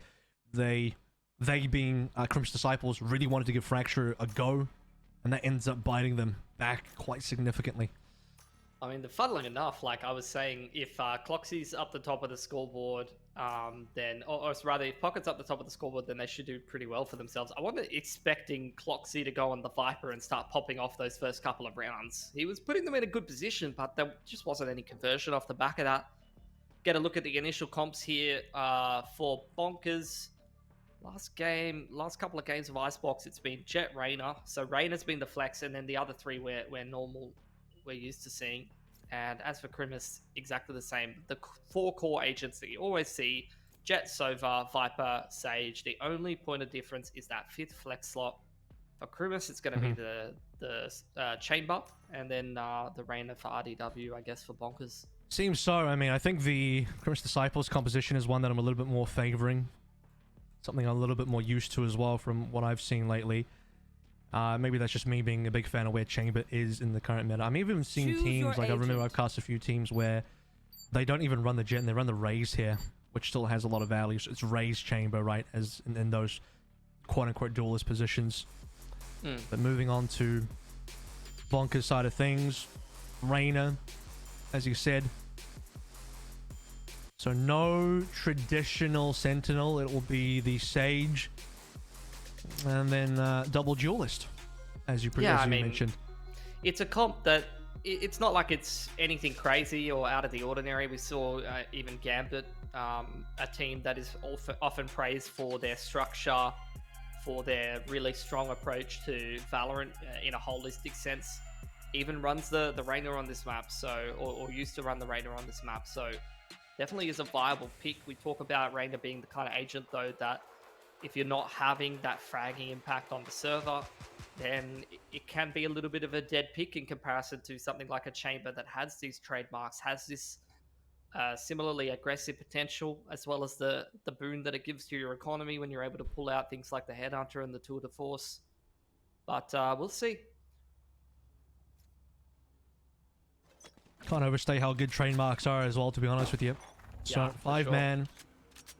Going into B. Drone, Toxin screen down. Updraft committed. All over it right now. It's free real estate straight in there with the drone. Should be the wall going up. You can see it's being contested, though, early on here by Krimis. Already the Toxic Orb, as well as that it's a little bit of a different wall. Deep wall across, yeah. So it's not going to be the wall for the safe plant. They're going to just try and rock up over towards the site itself. Look at the containers. Is there anything close by they can frag? And, well, they'll lose more than they gain, depending on where the ticks can land it. Come on, mate. Not back to old 19 for you, dude. Don't go there. It's just the one alive now for RDW. At least you got a free heal. Domed by Pocket. Krimis already off to a good start here on Icebox. Team Ace, everyone getting involved. So this is the pistol you'd want to be seeing from them. They picked up a little bit of steam towards the end of Fracture. Pistol, especially after a really flat first map in a series, I can tell you for a fact, you come into the second map after a bit of an underwhelming first map, for sure. And you win the pistol, it can definitely settle your nerves a little bit. You know what? There's a fun fact here, but Team Ace is probably the worst way you can win a pistol. Because you are not accelerating any ultimate. That's true. It is actually the worst possible result on a pistol. I mean, you take the dub, don't get me wrong, you take the win, but you want to be accelerating somebody's ultimate early on, especially in the first 2 rounds, to farm up and get that round 3 timing. But they're not going to get there off the back of a Team Ace, sadly. Creep through middle from Tix. That could be a pretty big timing if he's able to abuse that. Already under Boiler. Bonkers taking a lot of agency over here to the A side. RDW straight in there with the Sheriff already connecting on heads. This pulls so much attention away from Six. There's no way. That's the second time this series, Avril. No, Tix. Number 19, Tix. Comes in again. I think he needs a second D-tilt timeout. Give it to him. Grab some more water. Get hydrated. Shoutouts to Crash, who's been absolutely nailing Tix. Crash has hit more shots on Tix than Tix has hit on other people so far currently. So, got that going for you. Should be too hard. Should be too hard to finish this one off now. Alrighty. Nice Haxi, we've got vulnerable there. Can he maybe do something here in the 1 versus 2? Has to beat Pocket first. It's not going to happen. Headhunter rips through 2 shots. So, what is that? Break even? Yeah, 2 shots, 100 each. Get 200 back for the kill. Net 0. I just love that, like, all event long, I've just been praising Tix for his first bullet accuracy, his shooting with the Ghost, with the Sheriff, Vandal. And this series, oh god, it's been maybe a little underwhelming. Anyway, look, that's some pretty good damage out of Bonkers. They get the plant, they get a whole lot of economic damage on Krimis. Now into their first gun round here. Revealing area. Goes straight towards A early on. Dart over the top. Nice Axe in on the entry. Love watching his entry work on the Jet. 2 members here, trying to slow this one down. Drone's going to spot both of them as well, so they know. Roughly screens. Third one's arrived as well. Ooh, that's interesting wall. I haven't seen this one in a while. Wall up on the top for a topside plant. I don't know if you get good angles on that. Maybe you can see it through that rope window. Minimize is going to play next to the wall as well. It will melt eventually, but for now, it's pretty decent. It's a full 5-man retake that's going to have to come through for Krimis Disciples. And 1 Vandal, 2 Sheriffs, 2 Bulldogs, and, well, less guns now because they've lost a couple members. Minimize down from his high position. Cloxy in pocket now. With all to do. At least they're the 2 that actually have the guns. Cloxy kind of revealing his own position. Time is going to be a bit of an issue now. Especially with Cloxy the solo remaining. It's 3 frags. And it looks like the only 3 as well, with 2 still alive for Bonkers. Yeah, Tix is so good at shooting people who are looking at him. Like, just impeccable aim. But shooting people in the back, that is a different story. That was a very cute strat. Again, out of Bonkers. Like, so far tonight, they've really been impressing me with their use of the utility. It's not something we see from pretty much any other team in Oceania at the moment. Some of these cute little pocket strats that they're showing us. And to bring it out in an elimination game here in VOT, that's exactly what you'd want to be seeing. That was just the anti-bonus though. Now you got the off on Cloxy. He's been in great form tonight. This one's going to be a bit more challenging. The team with the pocket strats isn't even the team that has pocket on their team. So, I mean, step it up, Krimis Disciples. You know, that's first 2. Make me work with this guy. Cloxy. Like I said, mate, you gotta... It's all about the personality. Here we go. No one's walking into Cloxy so far, and that's going to be operated on 2 Guardians for Bonkers. Play this one really slowly. He's on that deep line all the way through B. That's so much info. You can see just how much freedom that gives Krimis in terms of their rotations. Right here. Pockets max chilling on the top of the B side. They got Sage on that deep line. Mids all the way through middle. It's a bit of a retake A setup. You're going to get this drone in, pushes Cloxy off the line. This shifts Myth across in the rotations, and this might give a little bit of space for RDW to come in on this lurk through A later on. And B's been pretty, well, I wouldn't say abandoned, but they've certainly vacated a lot of room here. Cloxy will be first on the contact. Sees a leg. Really keen for the kill now. There it is. Goodbye. One of your Guardians removed. Time is running out here. You got 2 members on a flank, which means they have to commit to this plant now, and Bonkers don't have time to get cute. They just kind of do a default plant, and the good news for them is they don't have a Viper to deal with, because, well, Marsh is just suddenly gone. He's on the other side of the map anyway, so they do just get that plant. They don't have this wall being broken. There's no utility like a, you know, snake bite to slow them down. Get to play post plant, and they get a free kill Myth. Yeah, that's just done and dusted. RDW set up for success right from the get-go, even though they lost that pick earlier on. The Sage Res just evens up the numbers straight away, so Bonkers... It's a beautiful first gun round, all things considered, right from start to finish. RDW, even in prime position, we get some exits right now, looking to try to take the operator out of Foxy's hands.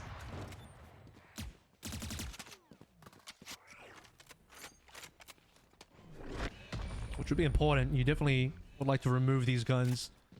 Even My Shoe's gun as well. More the merrier. Foxy's position revealed, and oh my goodness, just barely survives. Saved by the belt.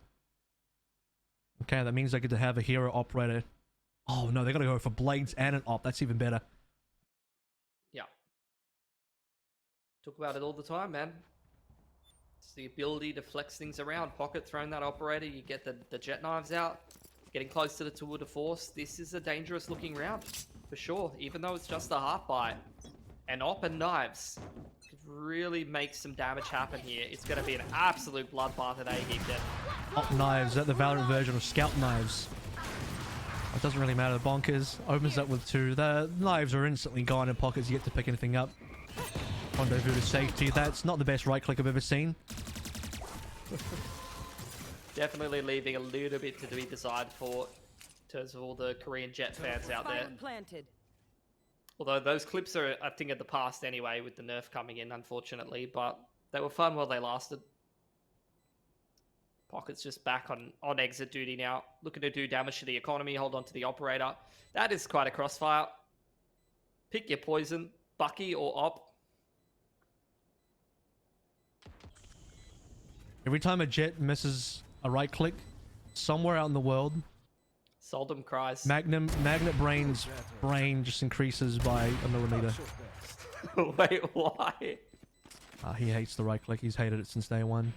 Oh, really? Left click jet for forever. Okay, well, Cloxy, well, not Cloxy, Pocket will try and hold on to this. Get in text. Well done. Nice. That's beautiful. That was, I mean, the big talking point, right? Holding on to that operator, not even going to be something that they have access to, and they don't have money to replace it, Kev. So, that's big for Bonkers. Not only 3 in a row, a beautiful bonus, anti-bonus 1, a great first gun round, and then they win against that half buy very cleanly. They are passing all the tests right now. Their money is super strong. They're setting themselves up for a very strong attacking half. Okay, this will be a tour round now coming through from Pocket. And he'll be sniping over towards mid, you reckon? He hasn't popped it yet. I don't know why. You know he's going to do it. Because he's got the pistol only for this round. He's just putting down the trademarks. It's fair enough. With Marsh dead, that creates a lot of problems. Because now you're lacking that util on the defense again to stop this plant. So I think if you are Bonkers, you're probably starting to feel a little bit more confident. Like you should be going towards B. Wall's going to come on down and absolutely no counter pressure. Even a pit to come on through as well. That really will mess you up. Yeah, for sure. Retake. Going to be extremely difficult. Sage Res not easy to be converted for Myth unless he's utilizing it inside the pit. Does still look like they're keen to try to contest this one though. And the Empress got popped as well, so I mean, Bonkers are just hard investing it as they should. Bonkers gonna lose the Empress about as quickly as they manage to pull it through. It's a 2 versus 2 situation. Scroll in a great place to be in my shoe. With all to do currently. Has to find somebody off this, but just can't see a single person. That might have been some information. Saw the recon bolt flying on through, but just could not find the body of Scroll. Yeah, Bonkers threw everything onto that round. Still only survived with 2, and I think there's a few times we've seen really good plants, really good offensive rounds, and then somehow you'll only scrape it with 2 anyway. So credit to CD and Criminal Disciples for being able to do that, but they're still down by 2 rounds. It's still 4 in a row for Bonkers, and it's still going to be the eco now for Crimis. Yeah, and Bonkers' money's out of control. They don't really care about dropping extra guns at this point, especially because they're going into the anti-eco now. Money is pretty strong, mostly across the board. Obviously, the alt purchase makes things a little shakier. Look at this adjustment. Chris Disciples have lost B and B main in particular so many times. They're going to get aggressive towards it now. 3-man and Minimize will spot it, but he'll also just spot the bullet of Pocket in his face. It's converted gun now. So that pays off pretty nicely. Myth was trying to do the same thing in mid. He's going to get punished. Yeah, so Marshu is retake on A as well, and he's got that Hunter's Fury. So if he's going to use this ult effectively, that could potentially be another pick for Crimis, and a 4-on-3 with the Vandal. We're really talking about a winnable round here. And actually, you see that Marsh gets that kill to Minimize, right? He's 1 away from Pit now, so there's a world where you really want to retake, and you're going to get this retake in via a Pit. I can see it happening for sure. A little bit surprised that Maishu hasn't committed the ultimate just yet. I mean, what is this kind of doing right now? You're just walking up as your Vandal gone. You know, I was liking where CD were going up until this point. Yeah, Maishu's still contesting though. Sheriff up on Rafter side. He's hitting a couple of heads. Sticks. Hey, he's got that one. No fluff this time on the player not looking at him, and Maishu gets cleaned up as well. I guess holding on to his Hunter's Fury, heading in towards the next gun round as opposed to investing it in this one. But yeah, I swear that round was very winnable. I agree. Would have definitely caused the upset. I could see it. You already had the gun picked up. You had Marsh 1 away from the Pit. If Maishu slows things down, maybe picks off something off the back of his Hunter's Fury, even just some damage, man, it allows your bad guns to suddenly be within striking distance of getting some serious kills. So I could see them winning that round with what they had, but they wanted to play it mega safe, and as soon as you see Maishu just walking up with the gun, with the Sheriff instead of using utility, you knew they weren't going to play for anything. Woulda, shoulda, coulda. Into another gun round now. Marsh straight on towards the pit, deep pit on this A side of the map. Pocket's got a lot of control over towards B, so both of the extremities, a lot of premium being put on those from Crimis Disciples. You already start to see the shift from Bonkers trying to make their way back towards middle, perhaps. Keen to see how they approach a round like this. You gotta get drone Already in got middle. Pocket rotating out around though. Yeah, drone back through middle from my shoot. Spots out a couple of players. So I feel like Crimis have got a really good read. There's the Hunter's Fury, and it is going to get the kill onto Scroll. Yeah, no 3rd tag, but I think you got enough with your first 2 anyway. Nice tag now pops the knives. Just, they can test that trademark in kitchen side as well. Cloxy losing a bit of patience here. I mean, they're not, to be fair, maybe the correct move, because you saw the trademark on B main and nothing's really happening on that side of the map. Nice Hacks are going to try and just delay or make some cute movements over towards A side of things. The double walls are just really funky going on that link. And Pocket and Marsh will pick up most of those kills, leaving only Minimize down. The counter wall coming through from Myth was actually really well timed. Yeah, that was a beautiful wall out of Myth. Just denying them entry. Here's the doorman of the A side there. Turns out Bonkers forgot their IDs. I mean, some of them might not even have an ID card that lets you get into some establishments, depending on their age. Yeah. How many kids are on Bonkers? There's a question. I don't know, bro. I don't know. I don't know either. Well, gun on gun rounds now. Both teams a little bit more stable economies. And again, Pocket still contesting up here. Oh, that is a nice shot. Love to see it. Mid updraft. Love to see it.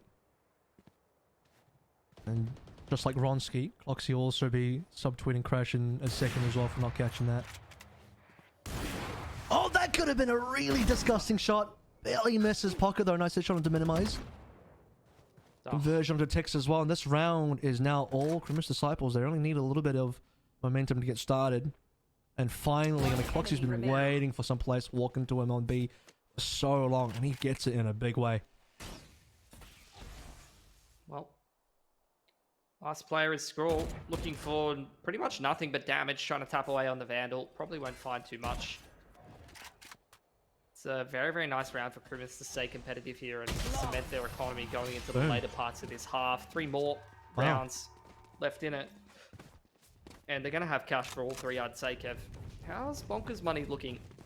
It's starting to really chip through it now. I mean, if they get reset here, they are going to have their money broken right at the end of the half. And that could make this much more competitive for Krimis. It's going to be a close one either way, but Krimis is really making a good resurgence after that dry spell. 5 in a row for Bonkers. So we're kind of got a tech pause coming through from the Krimis Disciples POV. We'll figure out that in a moment.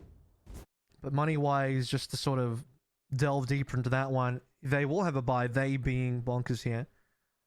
After this, though, things start to get a little bit nasty. Because you had Scroll starting on 7k, which is... that's your money man on the team so far. But even his cash will start running dry with 4 of your other teammates coming bigging. Very close game by Icebox so far. Not really sure which way it's going to swing ultimately. I think it's going to be pretty much dead even at the half. But like I said, this will be a big round for Krimis to be picking up. Because if they can secure this one, they can break Bonkers' money and potentially take a little bit more momentum through it. Win a couple in a row. Got a couple of ults to work with. Tour de Force could give you that little dynamic of the double operator. And you've already got Pocket, rather than playing towards the B side of the map, is over here towards A. So I wouldn't be surprised to see him just pull it straight away. Yeah, normally would be the case. Let's see what he's able to get off this. Anybody on the cross layer comes through. Yeah, that's problematic. Doesn't hit the layer. I think he was maybe assuming someone's going to walk through, so just trying to go for the pre-aimed shot there. Nice shoot onto Nice Hacks, and straight away the res to respond. A's been mostly taken, though, courtesy of the fact that it's a toxin screen that will completely cut off the panel. Screens. Oh, there it is. That's the shot we've been waiting for. Yeah, Pocket just shifting into that retake positioning after they got that first frag, and even after the res, they've still ended up with a man advantage. Res is available for Krimis as they come in on this retake as well, and look at this from Bonkers. They're playing aggressive. They don't want to let them back into the site here, Kev, but now starting to shift back towards Maid's side. Yeah, that's the res we're talking about as well. Cloxy will make a good one onto Scroll. Tex for 2 so far. Excellent position for RDW, and still got a good positioning. RDW can really make a mess of this entire retake, and between him and Tex, that's got to be all 5. Bonkers back on the board after a little bit of a resurgence from Krimis Disciples. We talked about the fact that Bonkers' money was starting to look a little bit dire. If they didn't win that round, it was going to get bad. And call that economy rescued.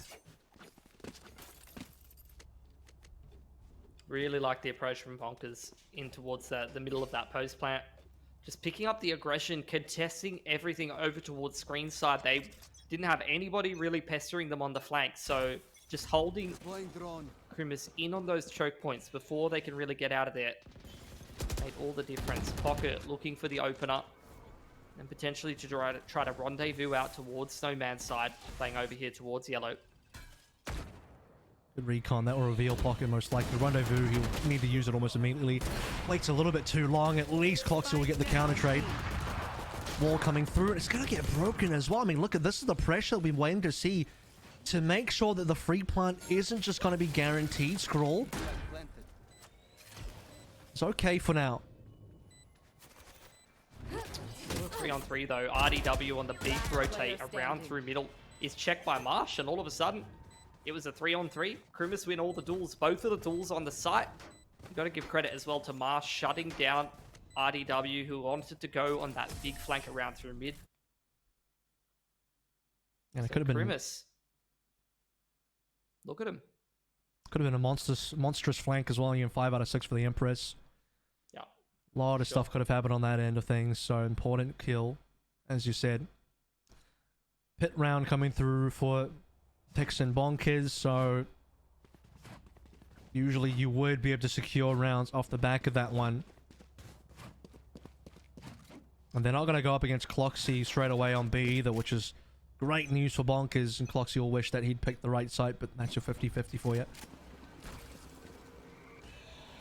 Well, Bonkers is going to keep things simple. Drone through an updraft over the top of B long here. You're already starting to see the rotations come in. Pockets deep in towards A. He's got full information that there's not a soul over there for Bonkers, and he's deep through on towards the flank. So, Krimis with a very, very good read of what's going on right now. Well positioned. See if they can shut down this B flank. It depends on how many snake bites you have left as well. This is going to be the exchange over on the flank. Viper's Pit, as you'd expect. Now, if there's a snake bite, this plant can get a little bit messy. They haven't quite planted yet. They're trying to bait through some utility. Tex comes through, has one, has not used it. You see these operator shots just kind of flying on through. And speaking of flying on through, Tex is just going to run straight in, convert his SMG now into the rifle. Still waiting for the plant. And the spike is gone. Pocket reads it. He's already here. Boom. No, second kill. Just going to be the one, but they do have some information. The issue is, it's only 2 alive for Criminal's Disciples. They both rotated off. The pit's still there, and Skrull's coming back for the plant. Yeah, 30 seconds left. Just makes sense, right? Go back towards the B side of the map. Skrull just dotting his I's and crossing his T's, trying to make sure they don't get caught off guard by someone who's crept too close towards the pit side. There's the plant in. Here we go. And now, 2 players walking on in. Cloxy with the operator, not fantastic. Tix will get the high line to my shoe. Cloxy! Oh, he's actually... I thought... Oh, okay. He dashes into Tix, and then Tix is just like, this is it. This is the Redeemer. I've had 2... Did Tix fall off of his chair I've or had something? 2... What's going on there? Unbelievably bad rounds, but that's the Redeemer right there. Tix will get it. 2 kills. Save the round. Give your team the 7-5. He giveth and he taketh away. Yeah. He's ticked all the boxes in that half. 16 and 6.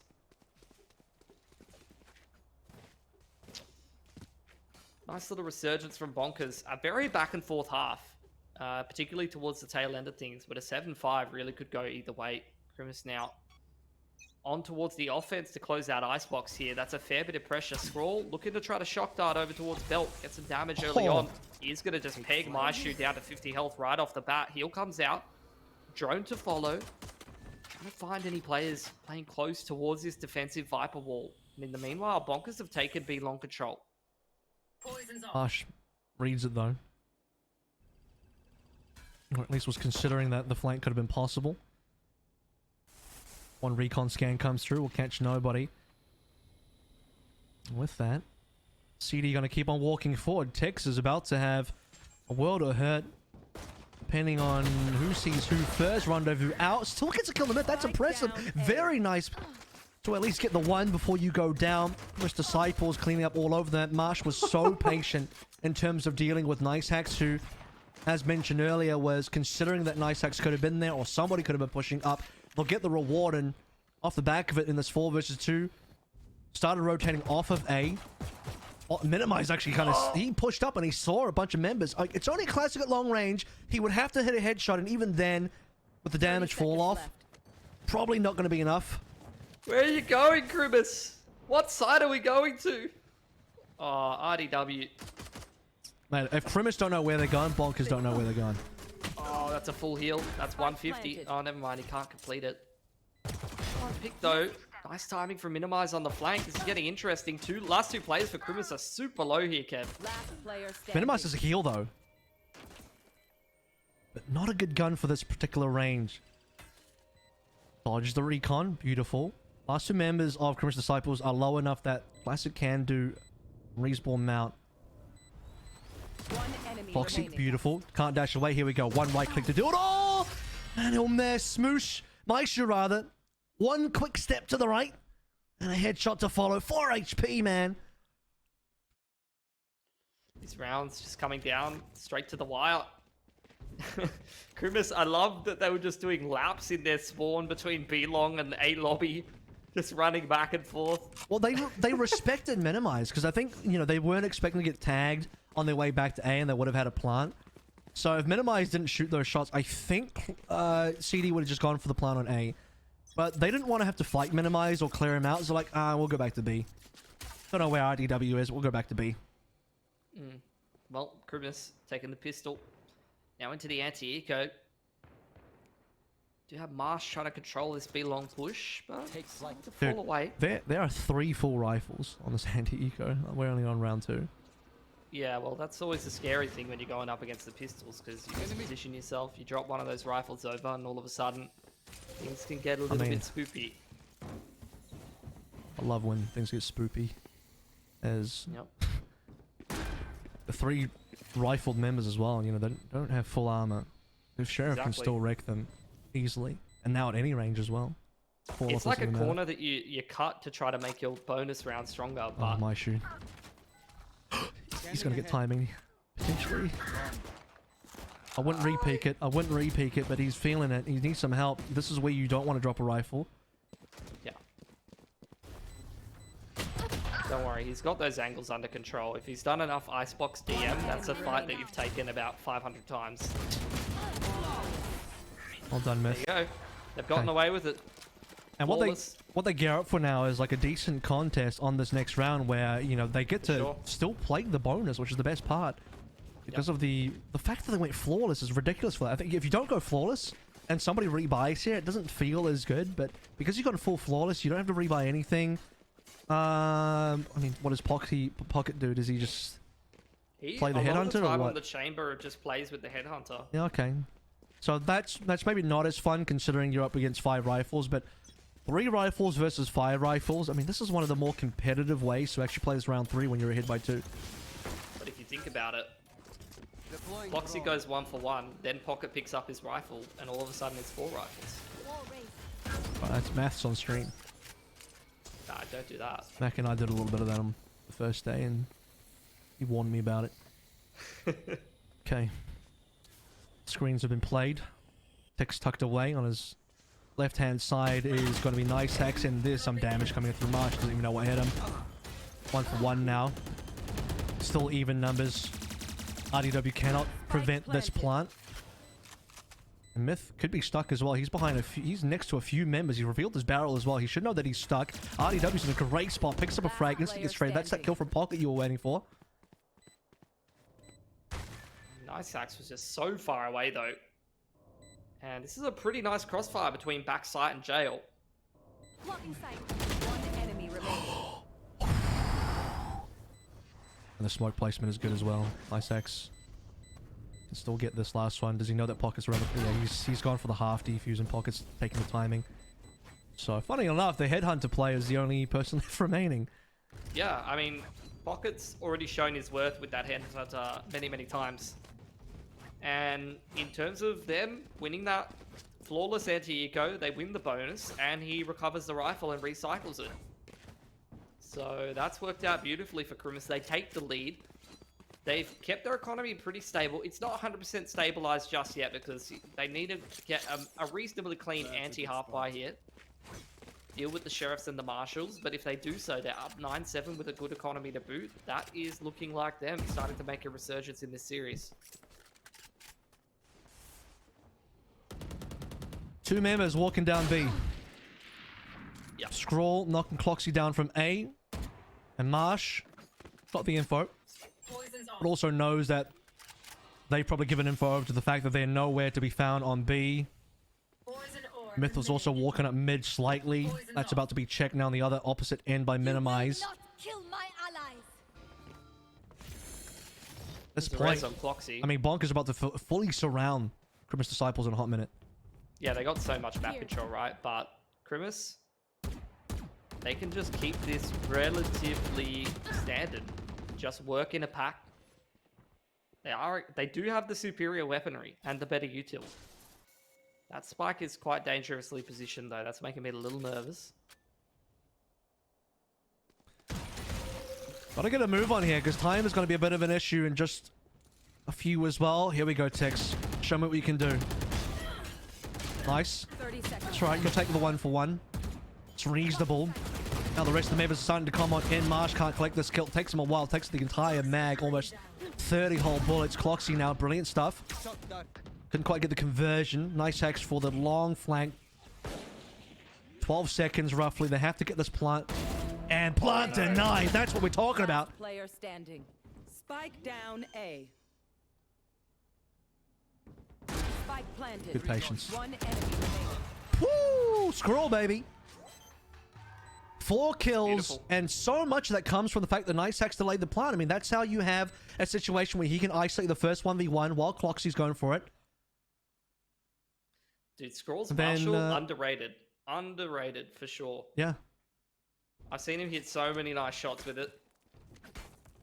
His crosshair placement on some of these standard angles, very, very nice. That's a big play. We were talking about it, like Krimis's ability to win that anti-half buy and stabilize their economy could put them in a really strong position, but the half buy is won by Bonkers. And this makes for so much more competitive of a half. Cloxy has to go down to the knives. They've scraped the bottom of the bank accounts just to be able to put this buy together here, Krimis. We've talked about anti-ecos, anti-half buys. Talk about nice hacks or just miss that shot as well. What's the other one? Anti-bonuses. Is there just an anti-gun round? I've got to anti-gun the other team's guns.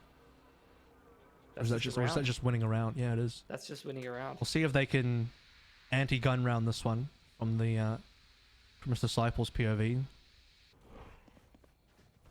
Viper's pit on A being explored. Ooh, Tix is doing a pretty fantastic job over there. He might be trapped in towards jail side here. Buckets let him out, minimize, try to apply some pressure. Fortunately, gets taken care of. Hunter's Fury comes out, doesn't find too much. Krimis have got some B control, but don't have the Viper to be able to put that wall up, and that makes it much harder to actually complete a post plant over towards the B side of the map. So they start to reroute, but all of these footsteps heard by Scroll. He needs to get one here, I think. He's revealed himself super early as well. RDW, though, decent position. They get two between the two of them. That will instantly put numbers heavily in their favor. Especially when Pocket's still only just got the Headhunter. Now, I don't want to, you know, understate how powerful a Headhunter can be. Bladestorm down to 3 knives here. Miss shot. Second miss shot. Scroll now on the money. So are the rest of Bonkers, barely keeping the lead here, 9 and 8. Yes, super good recovery. Has to be said. That was looking a little bit spicy for them, but they win the half buy. They win that gun round, and that's probably going to break Krimis's money. That puts them down on towards that half buy. And Bonkers are back in control of the half.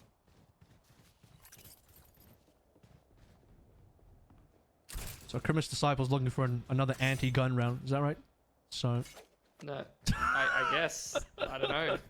They're just taking a half buy. Yeah, so... The thing is, like, I feel like anti-eco is, like, as a terminology, not really a fair representation of half of the rounds that we see in Valorant. That's true, because half the rounds in Valorant are, like, upgraded pistols or, like, armored pistols. Yeah. Like, is the second round of the game where you're versing 5 guys with classics the same as this? Like, someone... Yeah. Oh, I've got jet knives, a tour de force, a bunch of sheriffs... Maybe one guy's got a hero rifle, like, okay, yeah. That's not really the same thing. I'll tell you what is the same thing. Take a very different approach every to some of those rounds every as well. time you defeat a full buy, that is an anti-gun round. I'm mathematically correct. You can't say I'm wrong on that. So I don't know if that's maths, but all right.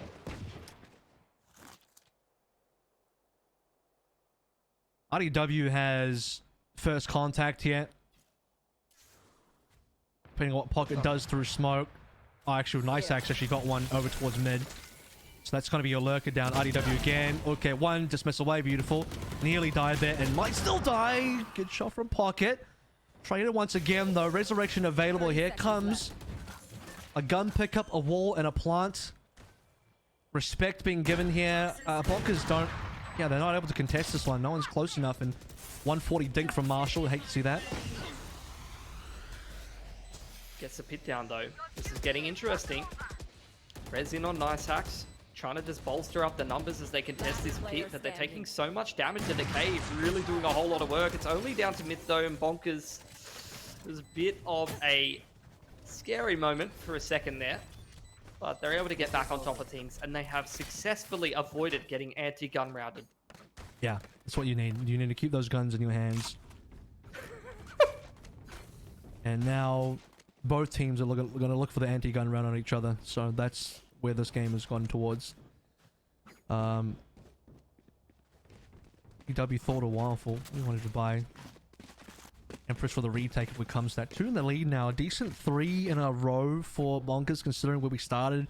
That third round win from CD still rests in the back of my mind in terms of it being impressive, but I haven't seen a lot since then. Just Fury up for my shoot, straight up the guts of B. Full 5-man drone as well. We've seen this before for sure. Yeah. Look at Bonkers though. They're deep on belt, both of them. Taking a lot of info and control, so they've got all the map control. Gonna forfeit this B site for the time being. Grimace set up for that post plant. Hunter's Fury from my shoot. Trying to find a pick, but not really converting on too much. Great scan on through. Gets Marsh that initial pick. And look at this wall deep on towards Snowman's side. Grimace are looking to take fights here. They're taking aim duels all across the place and winning all of them here, Kev. Especially Myth's an important one to scroll. I mean, this has ruined your entire retake. You would need at least to have, I think, your Sova alive to at least get some scans in there. Something to work through. Niceax finally responds with one, but it won't be enough. This will be, I'd have to imagine Niceax wanting to hold on to the gun. Maybe if they get one more kill, they think about this, and that's that one kill now.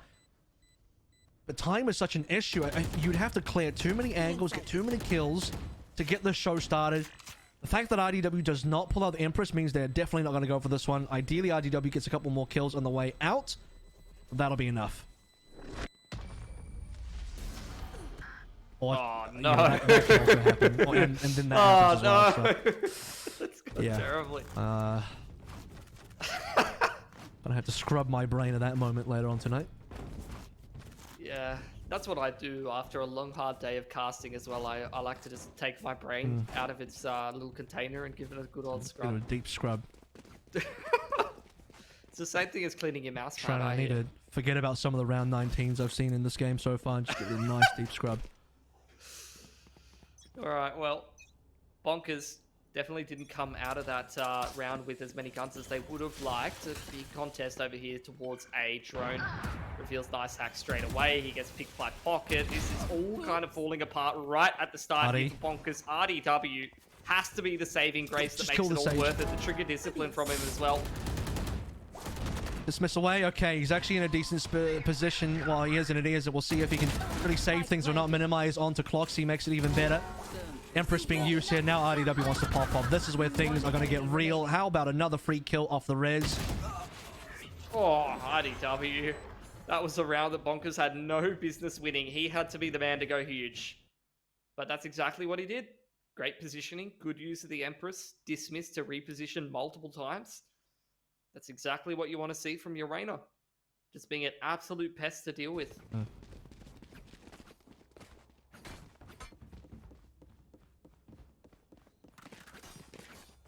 Urania is the secret moon of Uranus, the 7th planet away from the sun that people don't know about. I wish I was big brain enough to get it, but I don't get it. Cloxy's got to get his knives here, so that's got to be the A orb going in his favor. Scanning ahead. He's able to get it. Yeah, they'd have to fight with this one. 3 members here. Could be difficult with the fact that, you know, you can get scanned out and all the rest. There's a lot of info being given here. The rotators coming on through as well. If you're Bonkers, you actually know this is happening right now. Pocket's already been taken down, which makes things more difficult. They committed so much just to get the knives out. The cost of one of their members, or at least we have to return one back. Marsh probably going to die to Hunter's Fury. But still, the numbers are even. RDW pulling out the operator. Trying to pester them on the retake here, but they did not expect Cloxy up on top of back there. Niceax. He's going to be given a little bit of space here. Myth tucks himself into the back of the site and establishes a crossfire with the 2 players playing through the main side. Oh my god, Myth wins that. There was a no HP as well. Only his head was revealed. I mean, he's getting pushed out by Niceax spamming down the wall.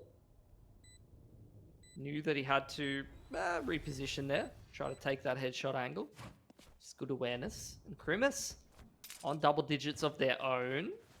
This game just keeps delivering, Kev. Call it a close one. I mean, we're in winning territory for Bonkers. Even with that 10 now on the board finally for Grimace Disciples. It's another round where they invest a lot just to get the knives, but then Cloxy does manage to pull through some real magic on those knives. Uses that to great success. Look at the ult economy. Both of these teams are like 3-4 away from about half of their ults. So that's going to be where I'm looking at like like when one team's at 12, you know, 1 or 2 rounds away. One of these big impact ults could probably close this game down, but at least for these next couple of rounds, this is just ultless Valorant. Check this out. RDW is going to be the one picking up the operator here. Niceax on towards the Guardian. Won't see anything mid for some time, but because the spike is mostly committed over towards B, the two members on A on the attacking side are probably going to rotate. RDW will be able to get some value eventually. Nice hack. Up first. Oh no, they just wanted the orb. Never mind.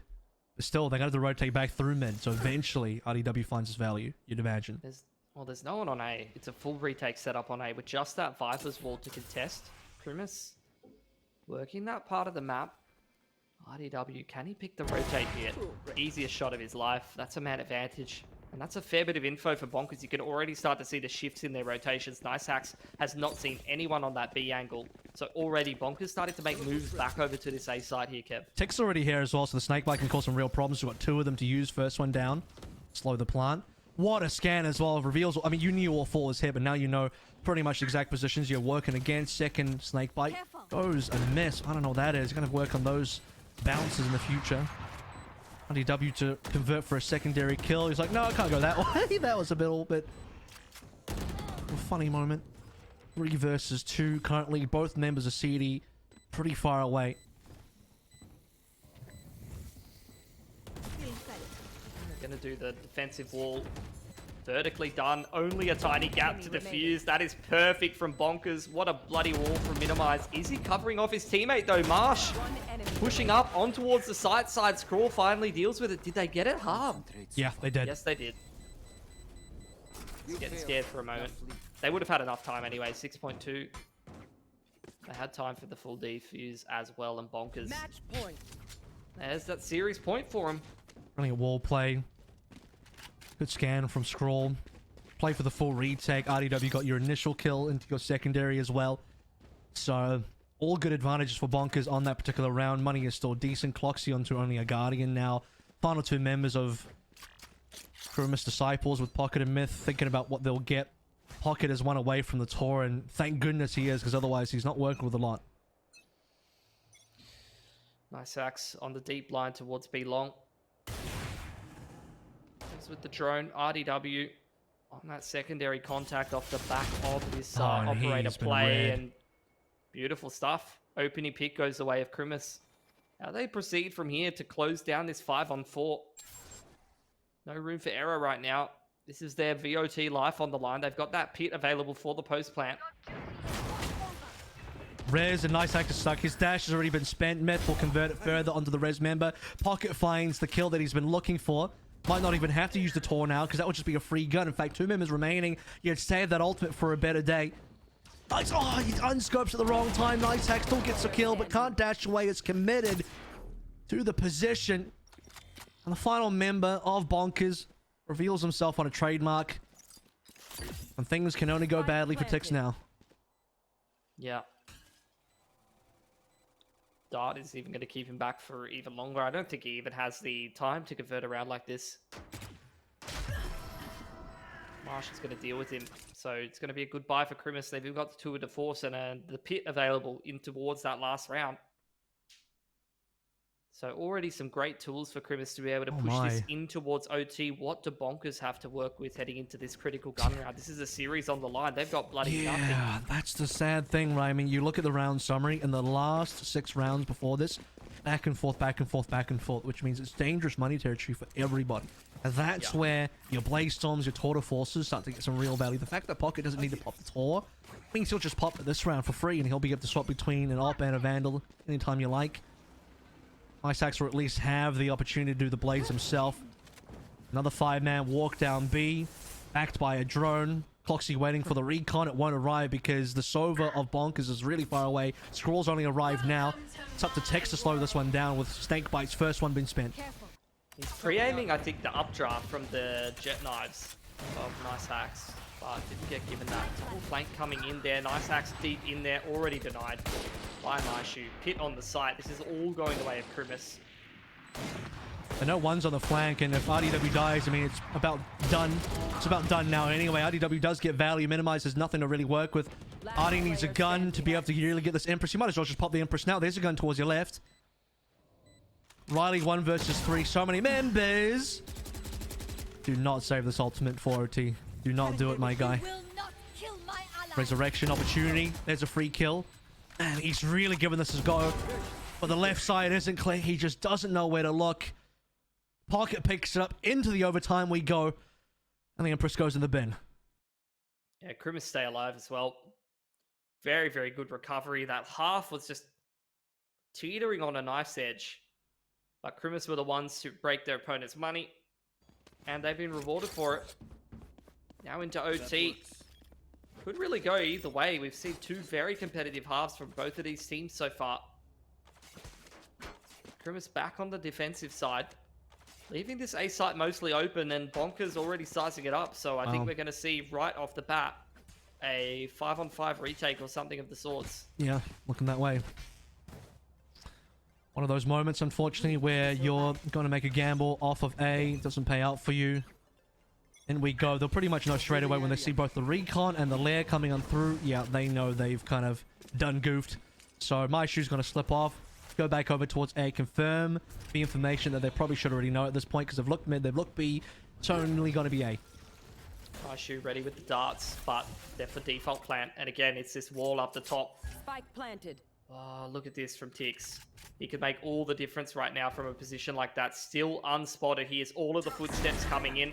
There's an easy one for him. How quickly is he traded? He's able to get two, and he sees more players on the flank. This is going to be so easy for Bonkers to read this. It's too many. I mean, 2 players for 1 life. It's a little bit too much. And my shoe can't even go for 1 So, I mean, you had the 3 coming through from main, 1 coming through from your Lincoln. Only the 1 kill, and that was the original kill, just to get rid of Tex. Match point found by Bonkers. Yep. Playoffs life point found for the 2nd time. Another series point for him. We'll see if they can convert this time. Back on the defense.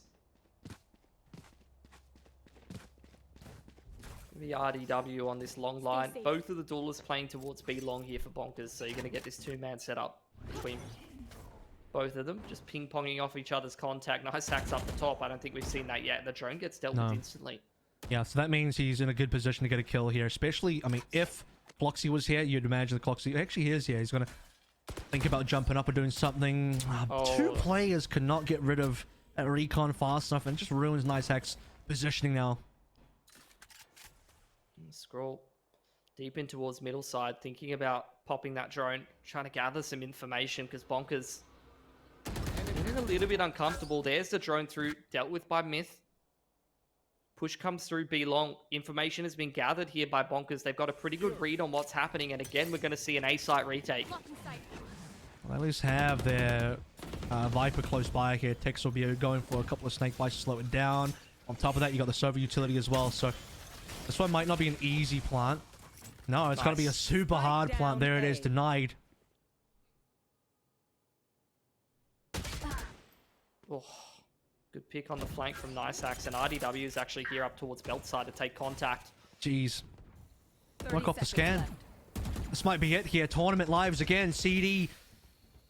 They want to get through. They want to make it through further into lowers, but it doesn't look really good for them. Pocket gets 1, but it has to be an ace. For Krimis Disciples, just to extend the OT. Bonkers knows the game is within their hands. It is. They clutch it through. And in their grasp is going to be lowers round 2. Krimis Disciples has been knocked out of EOT. Stage 1 playoffs. 6 teams remain. 2 going home. And you can see a bit of a contrast between the 2 teams. Krimis a little disappointed after such a sick run in the group stage. 3-0 overall. They were able to actually push it to all 3 maps against Bonkers last time, and I think beat them in very, very close fashion. No, I think Bonkers took it last time as well. But at least it was a 3-mapper. Yeah. That's what could have been. Krimis went undefeated. What am I talking about?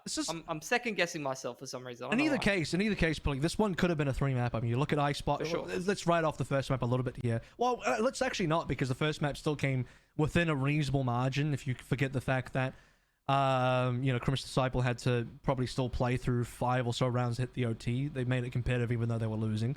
This time around, OT, but Krimis Disciples couldn't string together anything on the OT. They kind of got outplayed on both rounds, especially that first round. They gambled pretty hard, played for a full retake. Got done dirty by the fact that it took 2 of them to kill.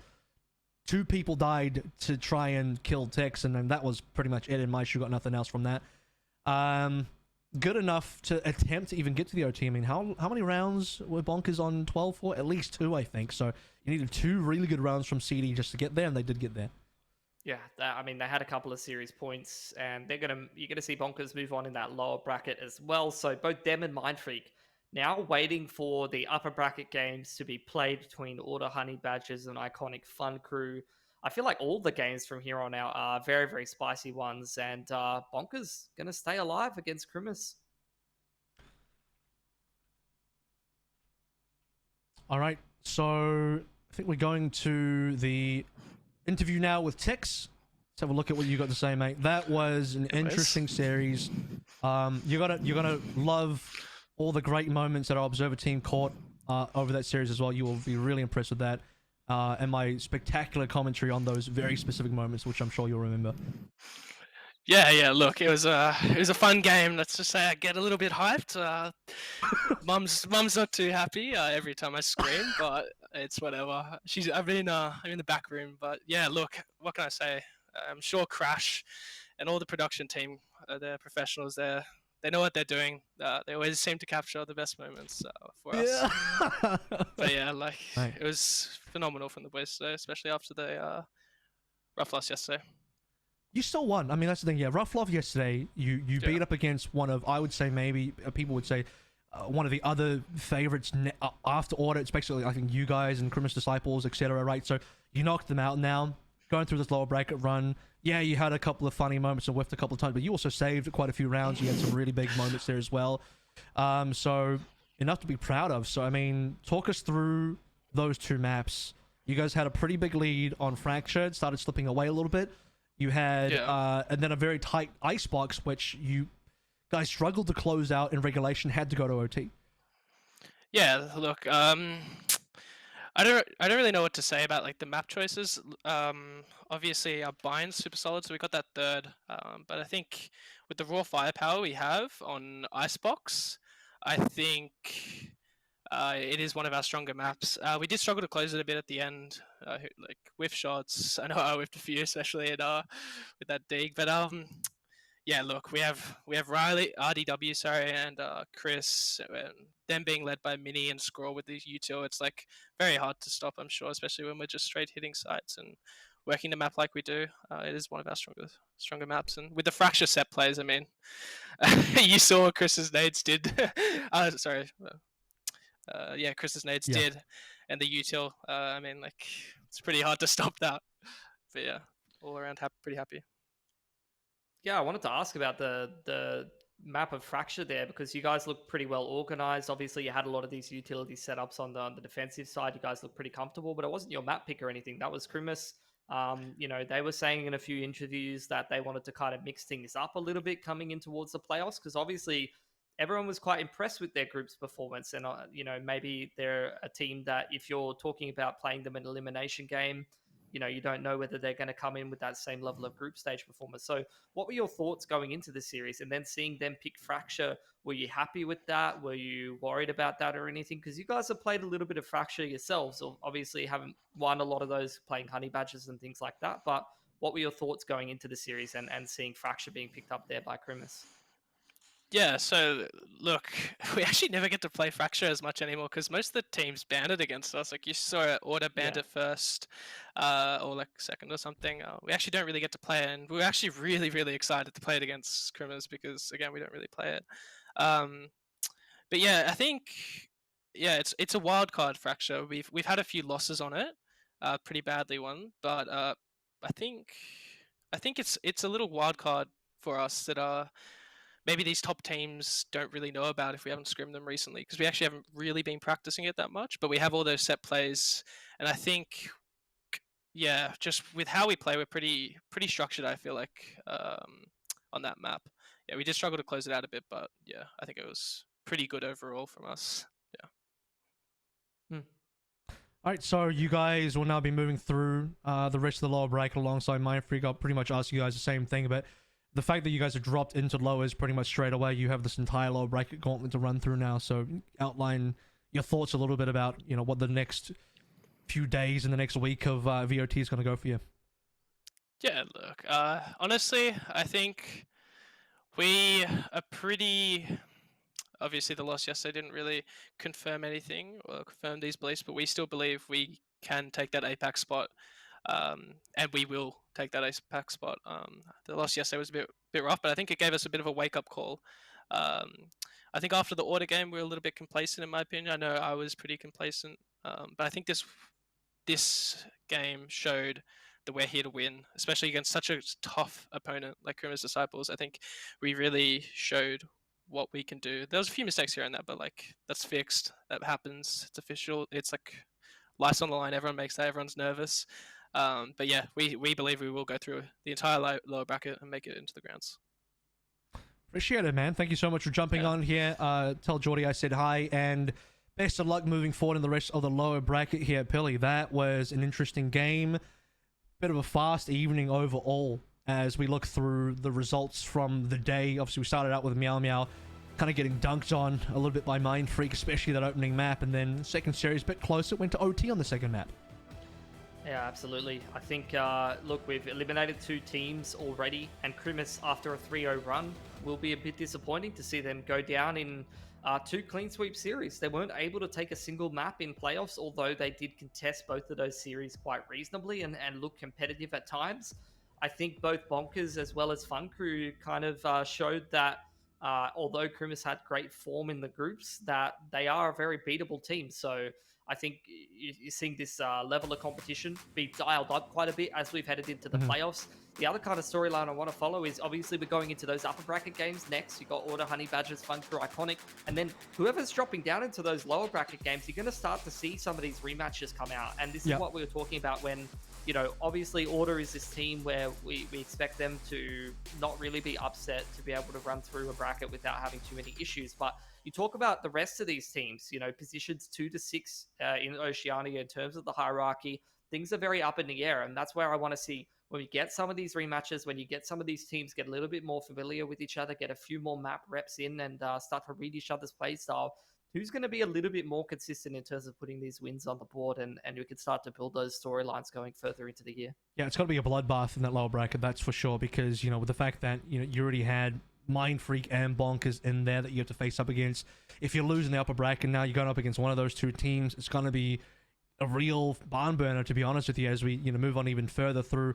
I couldn't even tell you right now who's going to make the grand finals just because how competitive that lower bracket's going to be. But we're going to start out with the upper bracket tomorrow when we come back for more VOT. That's the final game of the day, unfortunately. And then we'll be back with Order versus Honey Badgers, Iconic and Fun Crew, upper bracket action. Who gets to make it to the upper finals? And there'll be only one game away from grand finals after that. That's going to do it for Stage 1 playoffs today, though. We'll be back for more VOT again tomorrow, same time. So we'll see you all then. Pain picks up 1, 2, 3. Beautiful stuff here coming out from Pain. They'll know exactly that there's a player you're potentially trying to come up with a sneaky play. No, oh my god! The Viper's pit does get pulled on out. Clutchy dispatches of Easy, and there's another entry point. Even with all the Viper units still down here from RDW, Bunda! They do gather the information, and Myth has actually moved around onto the other side of this poison cloud. It's great on the whole. Another picked up by Myth. A third! A third! Oh my word!